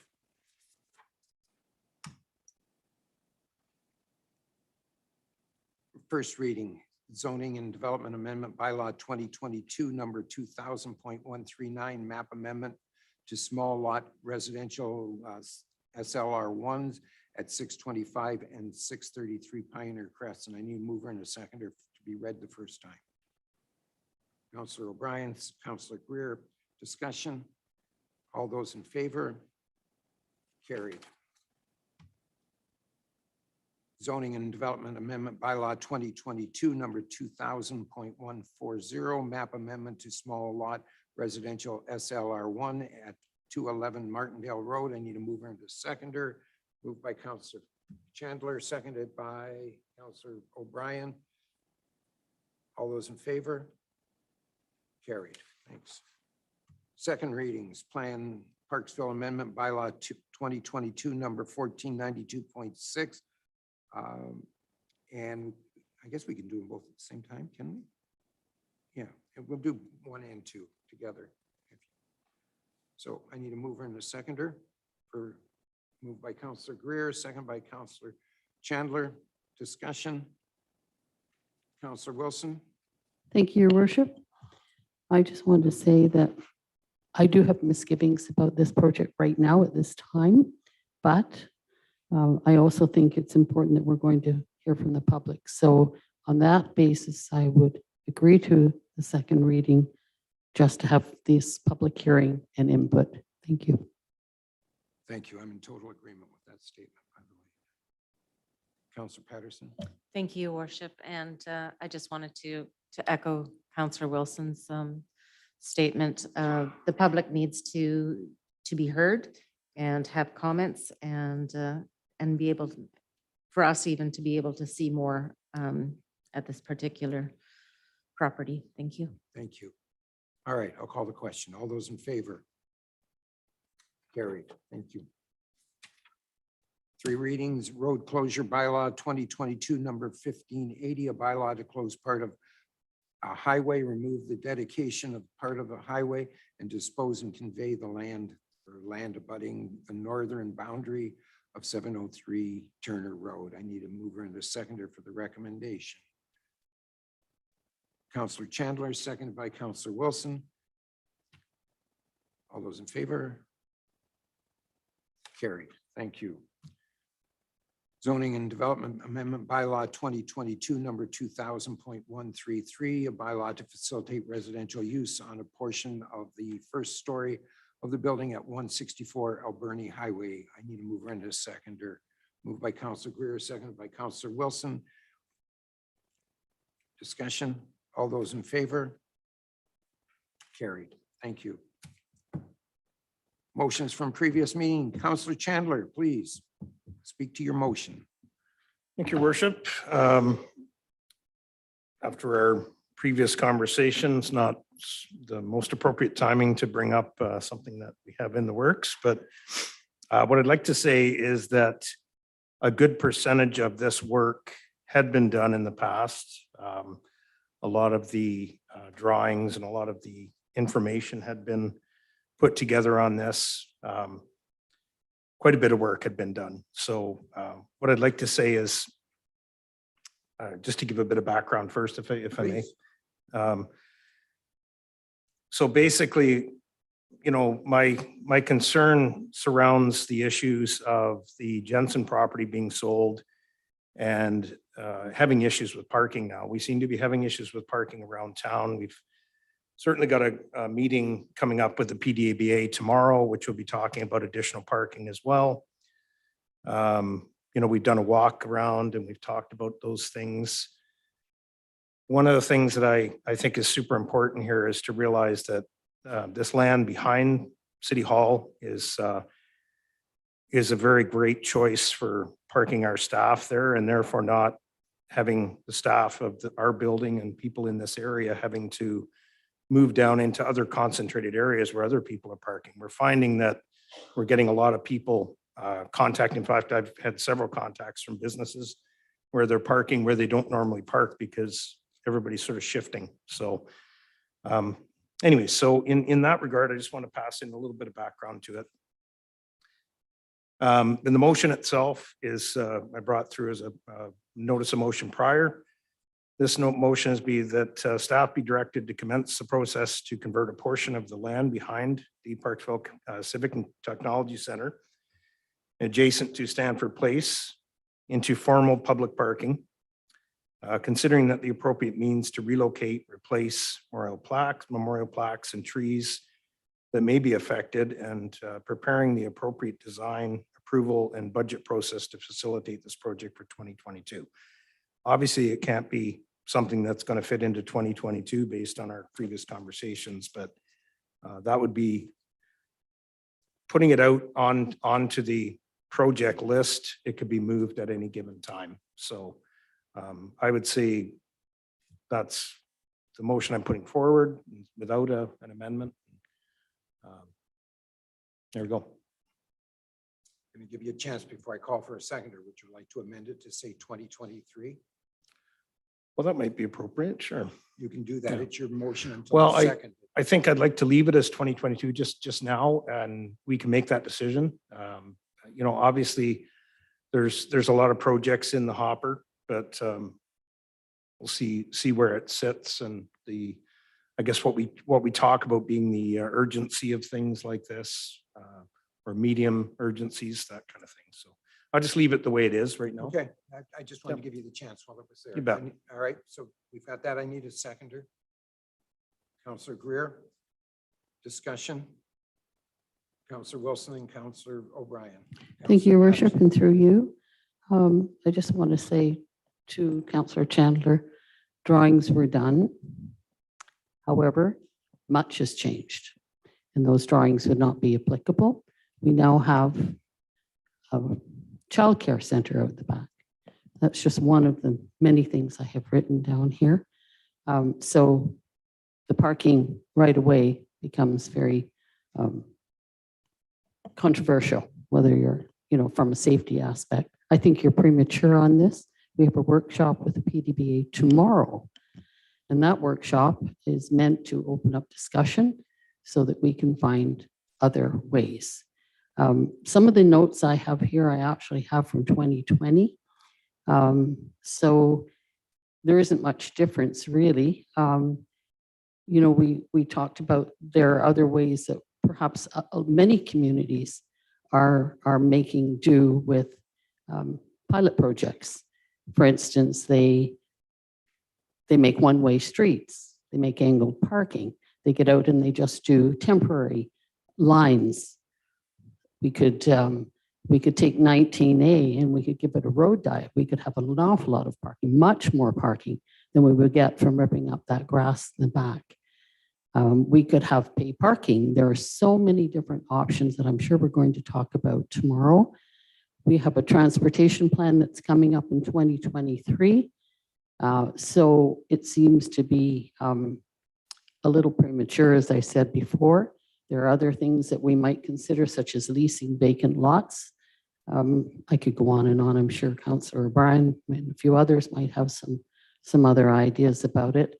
But I feel that this motion actually is not appropriate at this time. But I'm not saying that. One of the main things I did want to mention is that we need a staff assessment to determine where we could gain parking from. Just to come out of the blue and say this is the one, maybe it is, but we haven't had any staff directive from council to direct staff to do an assessment on this. And I think that's step number one. So I'll leave it for others to speak. Councillor O'Brien. Thank you, Your Worship. I understand the need to look at parking, and I get that, and we have the ability to do that, and to continue to study. But this exact same resolution came up to this council in 2020, and it was defeated. Why are we going through this all over again? And do we keep on bringing up resolutions until they get passed? Well, if that's the case, then I've got a whole slew that I'm ready to bring forth in the next meeting. But that's not appropriate. The thing is that this site was defeated and defeated for many reasons. And I shouldn't have to go and repeat it again, like I did in 2020, but here we go. So the site is totally inappropriate because it's green space with trees and so forth. That is one of the few green spaces as beautiful as this, right beside our PCTC, which is so appropriate. The thing is as Councillor Wilson also brought up, we have a childcare center right next door. To increase parking into this very area would be ludicrous and safety hazards as well. The other thing is that the green space provides as was already mentioned previously, looking at everything through a climate lens. It's an excellent carbon sink right now. It reduces carbon emissions in the atmosphere, which is amazing in itself. And to actually suggest that we're going to take that down and pave it and put in asphalt is going about 20 years in the backwards direction. So it's inappropriate. I understand too that it provides a great deal of enjoyment and for picnics and relaxation, and also just viewing from the residents behind us at Stanford Place. Use that area all the time. I see them out there doing their laps around it. I see them actually just enjoying it in many ways, and they're out there in their walkers and so forth. It's a vital form of their rehabilitation that they get in there. So it's very necessary. So to suggest that we're going to turn this into parking is just a totally, I'm sorry, but it's an inappropriate site. And the other thing is that there's many other options that are available to us. And actually they're brought this up recently, as Councillor Wilson has pointed out. And the thing is, those can be studied and they can be done very easily and so forth without a new report and so forth. But to suggest that this is an appropriate site for parking, I would not support this motion. Councillor Patterson. Thank you, Your Worship. I hate following Councillor O'Brien. And that because he said a great deal of what I would have said. I will reiterate again that like Councillor O'Brien has said, this was the motion that was put forward, very close to the same recommendation in 2022, which was defeated. And I have a hard time with recommendations coming forward from the past. Councillor Wilson said it as well. We have a transportation plan in 2023. We have a meeting with the Parksville Downtown Business Association and everything tomorrow. And you just heard it. I don't know how much clearer our staff can put it, that we do not need another motion coming forward. We don't. I think it's a slap in the face to our city staff. I do. I'm blunt. I'm sorry. But I think that this should be withdrawn. I will go ahead. Thank you. Through your worship to council, I guess I just want to make some couple of comments, just a few of what I heard, but also I think just to put in perspective, when it comes to the parking issue in this community, it's been going on for quite some time. So to hear comments that saying it's premature, I think this has really been put off for quite a long while. While this parking lot in the back here was defeated previously, it was a very split decision. It was only by one vote that it was defeated. So it wasn't, to bring it back now, I think is worthy of the conversation and consideration. I don't think it's inappropriate by any means, but the discussion I think is definitely worthy of being debated and taking into consideration the staff's time. Maybe the timing right now isn't the best. It isn't, but we've gone to the point where it might have been just a nice to have before, but now it is getting to be a need to have. It's really affecting businesses and employees. We're seeing the impacts now where we're getting emails from employees who are getting parking tickets because they're having to relocate where they're parking. And so how much do we just put that off? Or like, how long do we go? We hear all these other ideas for parking solutions, yet I've seen nothing come forward in all of these years.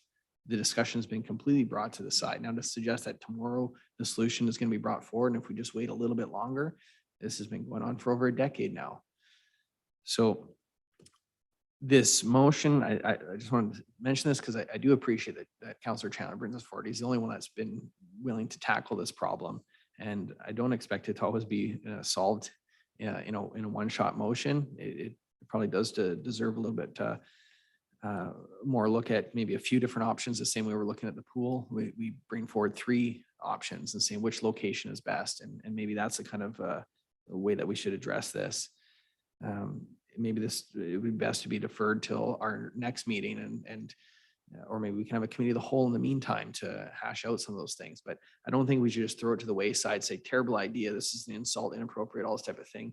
We need to start addressing the parking situation here. So I'd hope that we can bring some progress at today's meeting and plan for something to be done. Thank you. I'm going to speak and then I'll let Councillor Greer go next.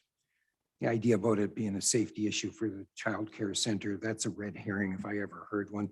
If you think about it, the traffic going through right on through over to the other side of the PCC to park is probably a far greater danger than what it would be if they stopped here and parked.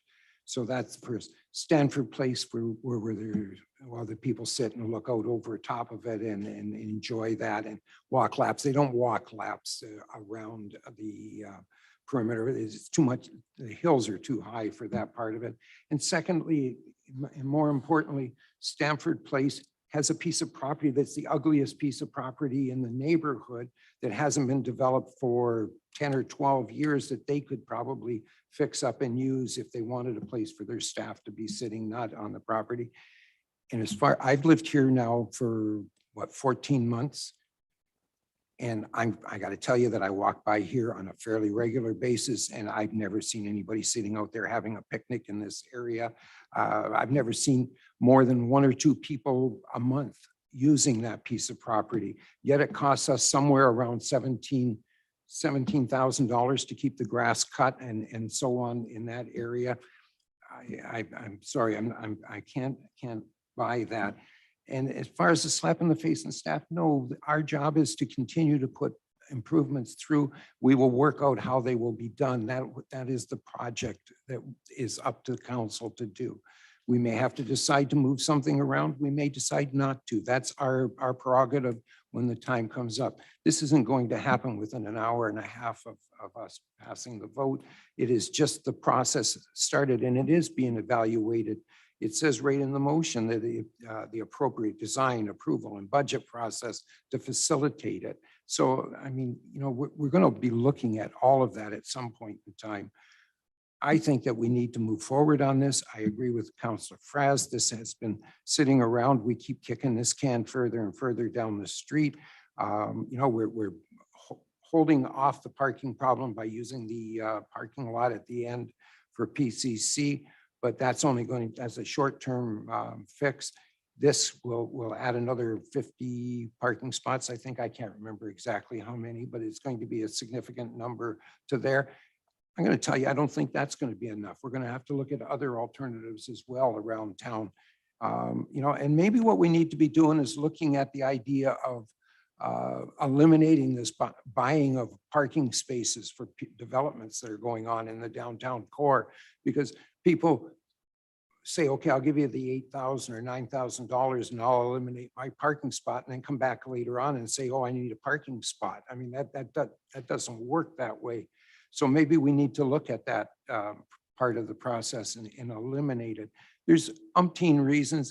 It was a very close vote the last time, and that's part of democracy. You can bring it back. Yes, Councillor O'Brien, you can bring back all the ones that you want that you think will pass. I mean, that's your prerogative. It doesn't, there's nothing that says you can't bring back a vote the second time. It's been 2 years since this last time we evaluated that. I think a lot of things have changed since that point in time. So in my mind, I'm in favor of this to go forward. So, Councillor Greer. Thank you, Worship. You spoke a lot of words on that one, took a lot of words out of my mouth as well. I think the biggest mistake we made was turning it down the first time. This was a good piece of property in the downtown area, especially for City Hall employees and so on.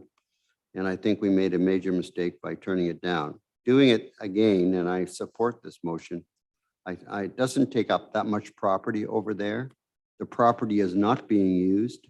I'm here on a regular basis, and I think the most people use it is people sit out in front and have a smoke.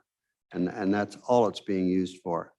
And as far as green space downtown, it might be nice to have green space, but we also need parking. We should have made this decision a couple of years ago, but we're desperate now to get parking. And I support this, and it's not going to take up that much of the property. I'm not quite sure how much, but probably with what's left over, less than 50%. So there's still going to be green space and trees there. Anyways, thank you. Councillor Chandler.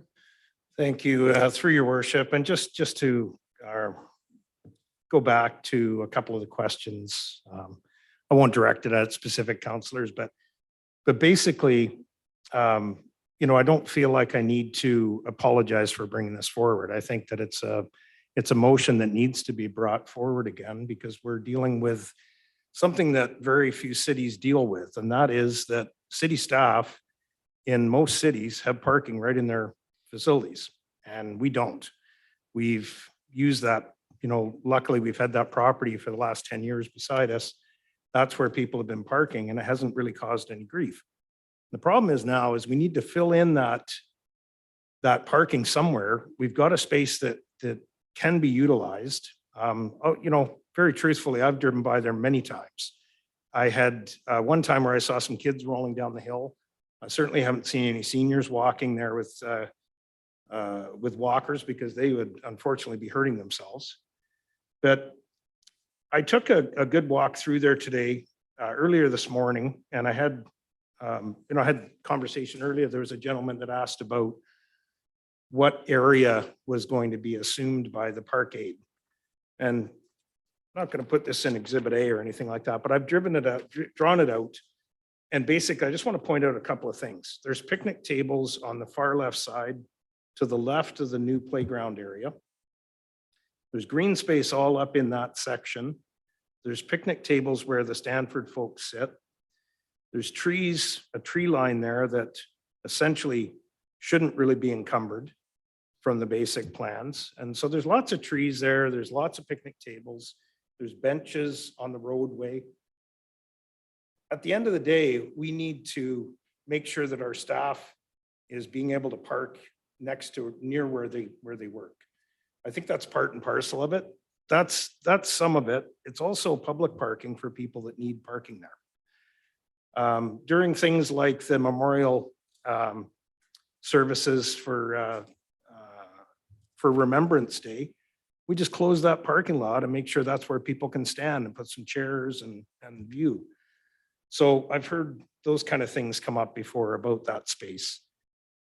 But I think it's really important for us to realize that right now what we're doing is we're pushing, because of that 80 spot location that we had, we're moving people into downtown. We're pushing parking spaces out into different areas. And I've received calls about people getting tickets in many different areas. First bylaw ticket they'd received in many years, and they're not happy about it. But that doesn't mean that's why we make these decisions. This is something that we've been looking at and dealing with the PDBA for many, many years here. Obviously, Councillor Wilson had her time. I had my time there. Previous to that, I believe it was Councillor Patterson. Parking has always been an issue. It's been an issue, and it's becoming a giant issue now because all of these spaces have been filled in, and they continue to be filled in. So it might not be appropriate. It's certainly not a slap in the face to staff. I respect our staff probably as much as anybody else and more. I'm always complimenting them on the great work they do. Bottom line here is we need to find parking solutions. And if we're going to continue to just talk about it and let's do this and let's do that, 2 years from now, there's going to be still the same issue. We're not going to have anything done. We've talked about putting angled parking on places like Harrison. We did that walkthrough. We talked about putting parking in the one of the roads there, Weld Street. I guess what I'm trying to say is we got to look at more than one solution. The solutions being, yes, a little pocket of parking for Weld for that region, a little parking area for Harrison, maybe for a lot of staff people that work in the stores and they can free up space downtown. And then lastly, we need to look after the staff that we're parking next door. That's why I brought this forward. It's an important motion. I realize that it's not necessarily the greatest timing in the world, but that's why I brought it forward. So I really, I just wanted to present that as the reasoning. Thank you. Councillor O'Brien. Thank you, Your Worship. The comment was made about Councillor Chandler being the only one willing to tackle this problem. And I do appreciate the fact that you're attempting to tackle the parking problem. As I said right from the start, I said, I understand that there is a parking problem. I said, but the problem is that I have not brought up any possible solutions and so forth due to the fact that I realize that there's no way on earth that staff could actually even get around to conducting the proper studies and so forth, because we have the walkabout mentioned, as you did, Councillor Chandler, recently with the PDBA that mentioned anyways, exactly that, with turning Weld Street and Craig Street into one ways, both ways, and introducing angle parking up and down both those streets, as well as leaving Harrison as two-way street and introducing angle parking because it already has the space. So there's an alternative to parking, and it's calculated to produce at least 160 spots, more than what's here. If we did that, and oh, by the way, we don't have to move any dirt, we don't have to kill any trees. All that we have to do is we have to turn it into one ways. We have to repaint some lines. The pavement's already there. The infrastructure is already there. Just repaint the lines. And the other thing that I had comments when I've asked around people in the community, I said, what do you think about introducing angle parking? And I was amazed that somebody said, it's about time because it's much more user-friendly because I hate parallel parking. Many people hate parallel parking. So the thing is that by introducing angle parking to those, we've saved our green space. We've included up to 160 or more spots already on the street, and it's already there. And actually, I believe it would be easier to do than to remove all the dirt there and repave and do all the driveways, the ins and outs, and all the drainage and everything that has to be done. We don't have to. The drainage and the infrastructure is already there. So I'll throw an alternative solution to this. I'll do it now. I wasn't going to do, I was going to wait until after the election, quite frankly, because the thing is that there's just no way staff can do it at this point. It's not that we don't want to solve the problem. And I know this has been kicked down the road. And so the thing is that is my alternative solution to the parking problem. Councillor Wilson. Thank you, Your Worship. So I just want to say that 2 years ago, I gave that solution, the very one that Councillor O'Brien was talking about.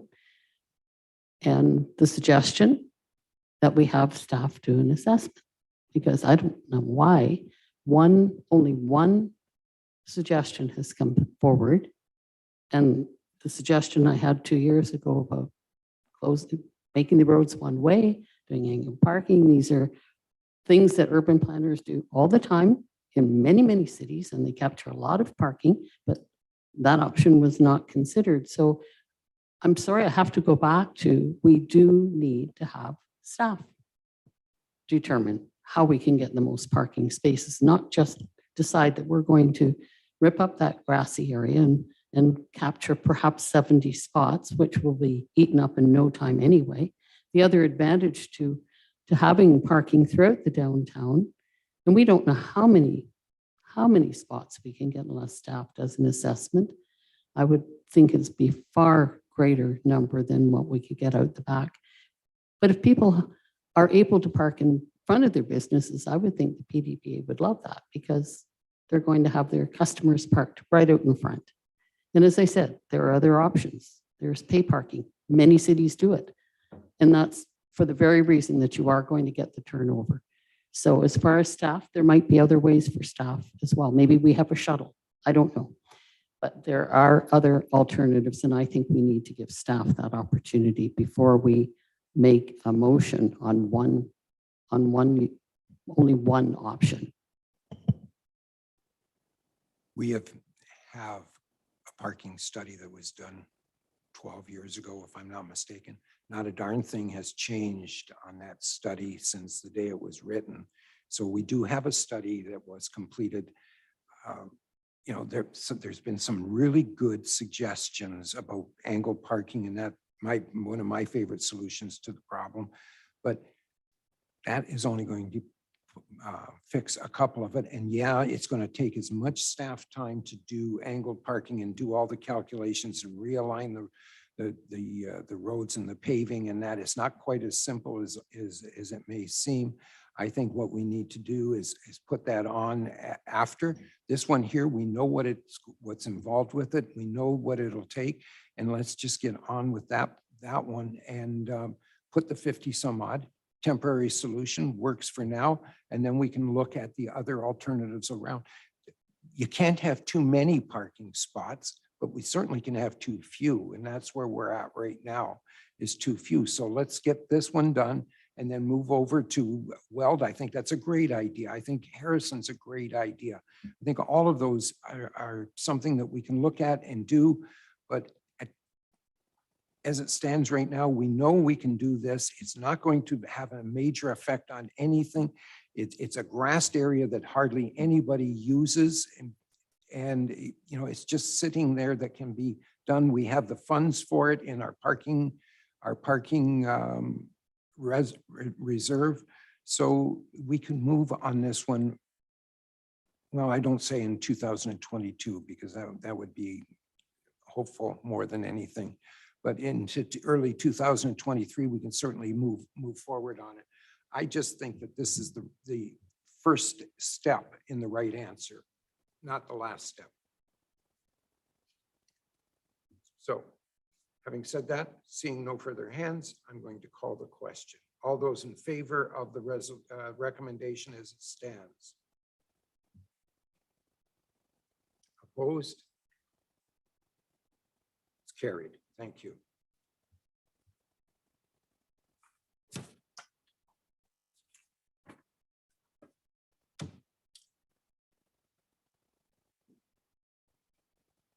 Councillor Wilson, you have a notice of motion on a fence, security around the outdoor. You're right. Thanks. I do. I don't get told that enough. So. You're welcome. Well, so my motion is that staff investigate additional security measures around the outdoor theater and within the Parksville Community Park. Would you like to have somebody second that motion before I speak? We can do that now if we wanted to. I'll call for the seconder. And is there a seconder for this? Councillor O'Brien, pardon me? Yep. Yes, he's seconding it. Yes. Okay, so I did speak with staff about this when we were in the community park for our tour of the new amphitheater. And so it is a little bit of a concern that we've got this beautiful new amphitheater and we may have some security issues and problems. We already have them in the park as it is. So that's why I'm bringing this motion forward. And I don't think that staff are going to object to this motion since this is something we talked about. So thank you. Questions, comments? Councillor Patterson, Councillor Greer. I'm sorry, Councillor O'Brien.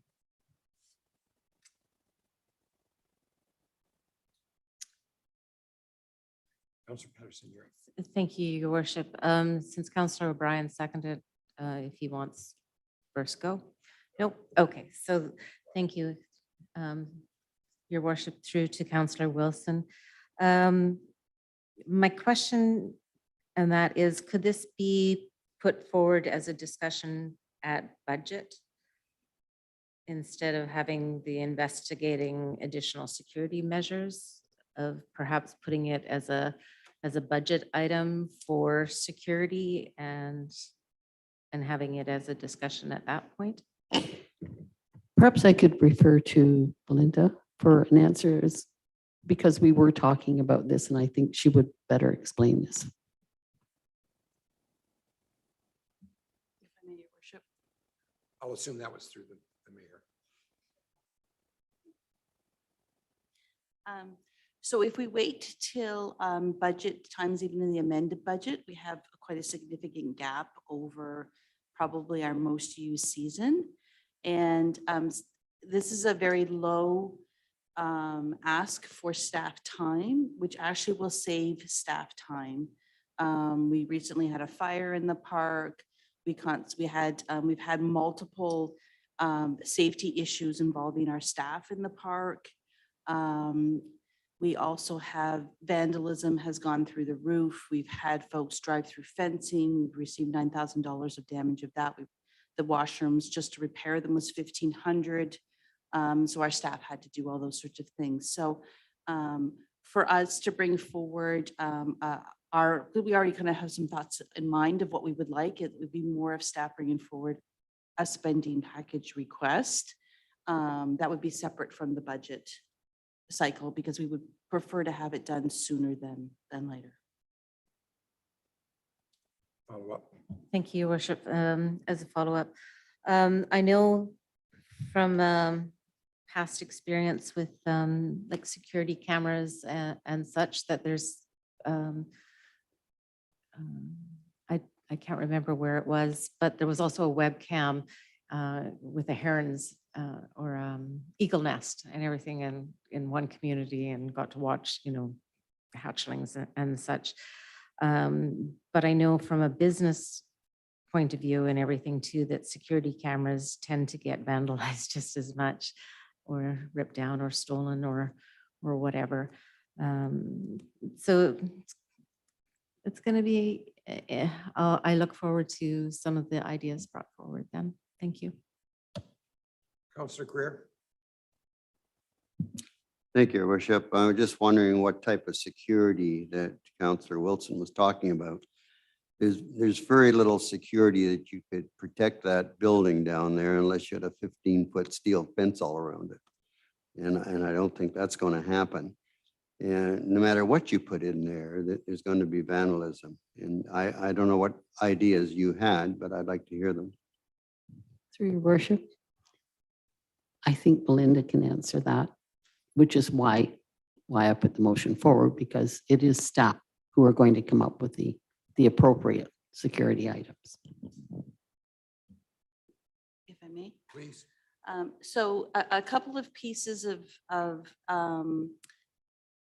sensitive equipment, we could put additional casings around it to add an extra layer of security for vandals as well as fire. At the back portion of the outdoor theater, we could install fencing in that area to keep folks from coming into that back area. We could work with our security contractors to have different types of patrols, more patrols, foot patrols. And it's not just the outdoor theater, it's the entire park. I mean, we've had Kinhut washrooms destroyed once this year already. We've had the fire in the other bathrooms. So staff has been considering other options that we can help increase ideas. We were also talking with our RCMP on what other SEPTEB measures we can employ, maybe trimming up trees so there's better sight lines, better lighting.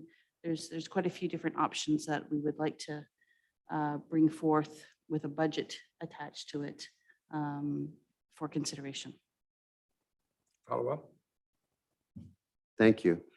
Some of those ideas are pretty good. I've been in the security business for a number of years and drive around security. They might have 200 calls that they have to make in a night to make it worthwhile because their fees are so low. And so they're in and out, mark it on their report, and they're gone again. So have them come in 3 times a night for maybe 5 minutes does not very well serve the problem. I think it's a problem that we're going to face for quite a long time down there. As I say, if you put a 15-foot fence around the whole thing, still somebody would probably get over it. So it's a difficult situation, and I think something that we're going to have to face. And I certainly hope that people don't vandalize it, but it'll get vandalized, I'm sure. Councillor O'Brien. Thank you, Your Worship. And I believe my comment was just going to be the reason for this motion at this time is the urgency of the security needs with the new outdoor theater up and running and with the recent vandalism at the washrooms. So I'm quite prepared to let staff come up with the security solutions to help prevent vandalism. And they can do it because they're hands-on. They've been hands-on with that outdoor theater right from the very start. And they realize that there's certain vulnerable areas that have been now identified, and they want to take immediate action to make that happen, to prevent vandalism from happening on something that could be prevented by maybe just an extra casing around something to preserve it. So that's all we're asking for at this particular time, is for us to leave it to staff to come up with a spending package for some solutions that they work out, because I realize how effective their solutions are, because they're in the park every day and they see the vandalism and they say, well, this could have been prevented if we had have only done this.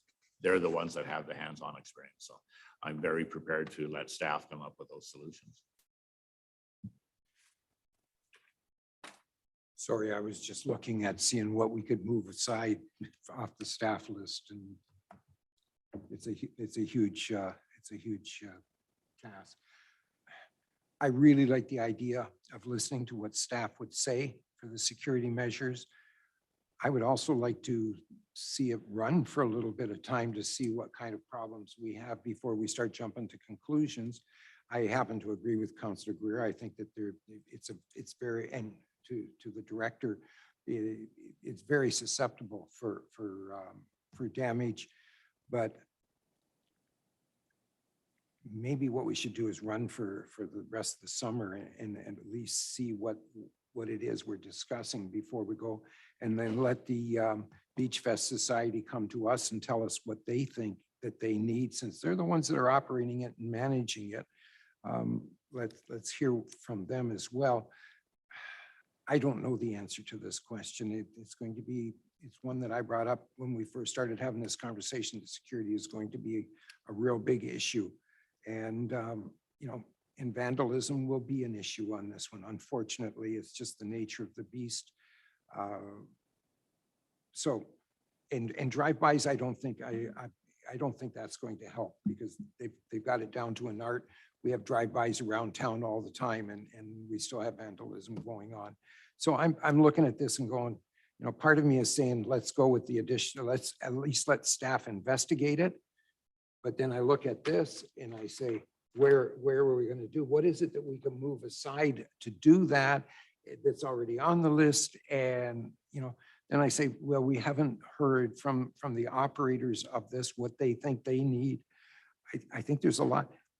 I'd like to defer this to the first meeting in September, and then let's have the conversation again after they've had the benefit of the month of August, where they've had the Tim Hortons concert series, and they've had the big Rock the Park festival for 3 days.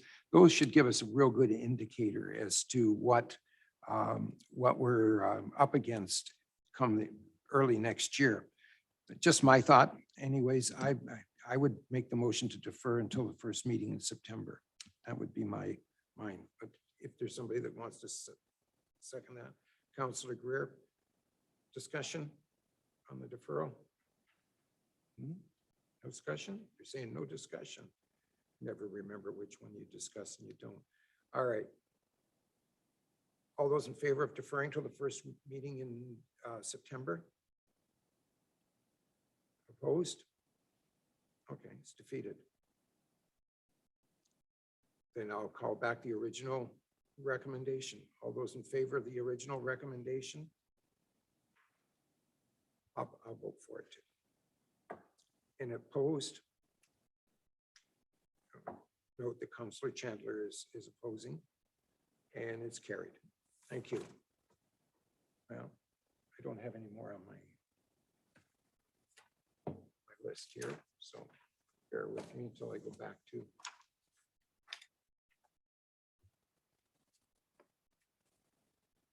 Okay, pardon me. I'm just going to ask for new business. Is there any new business?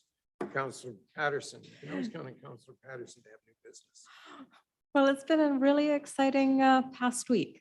And that, as everyone's, I'm sure, aware, the sandcastle competition finished and sculptures were made and winners were announced on Sunday. So I won't go into depth on the winners and everything, but they're amazing, absolutely amazing.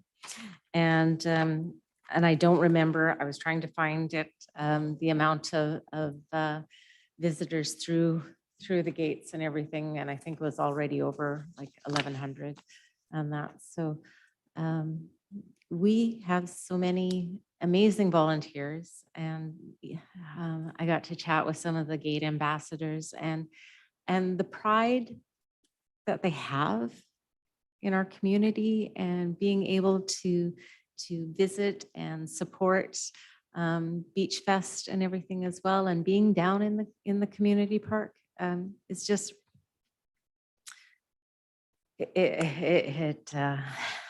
it's amazing.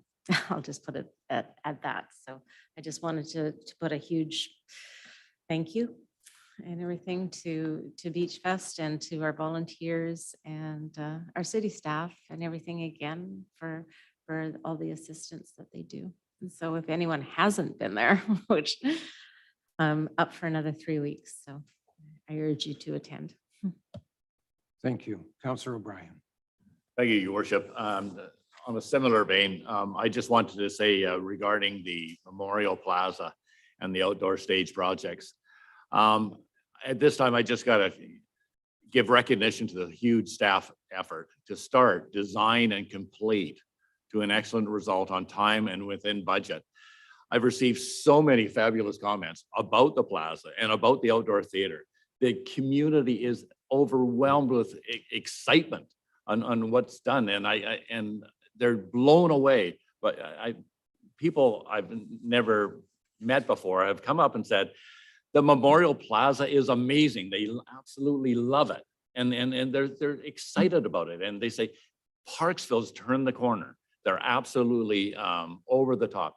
And it can only have been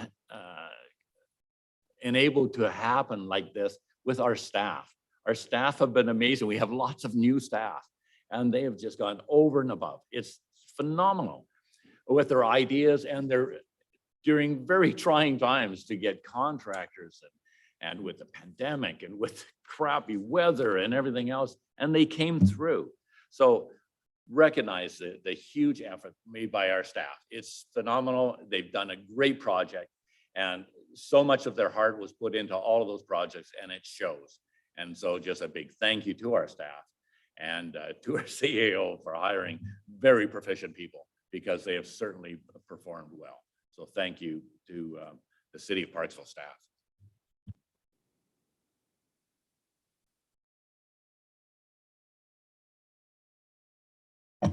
Move to adjourn. Councillor Greer, Councillor Chandler seconding it. All those in favor? Carried. Thank you.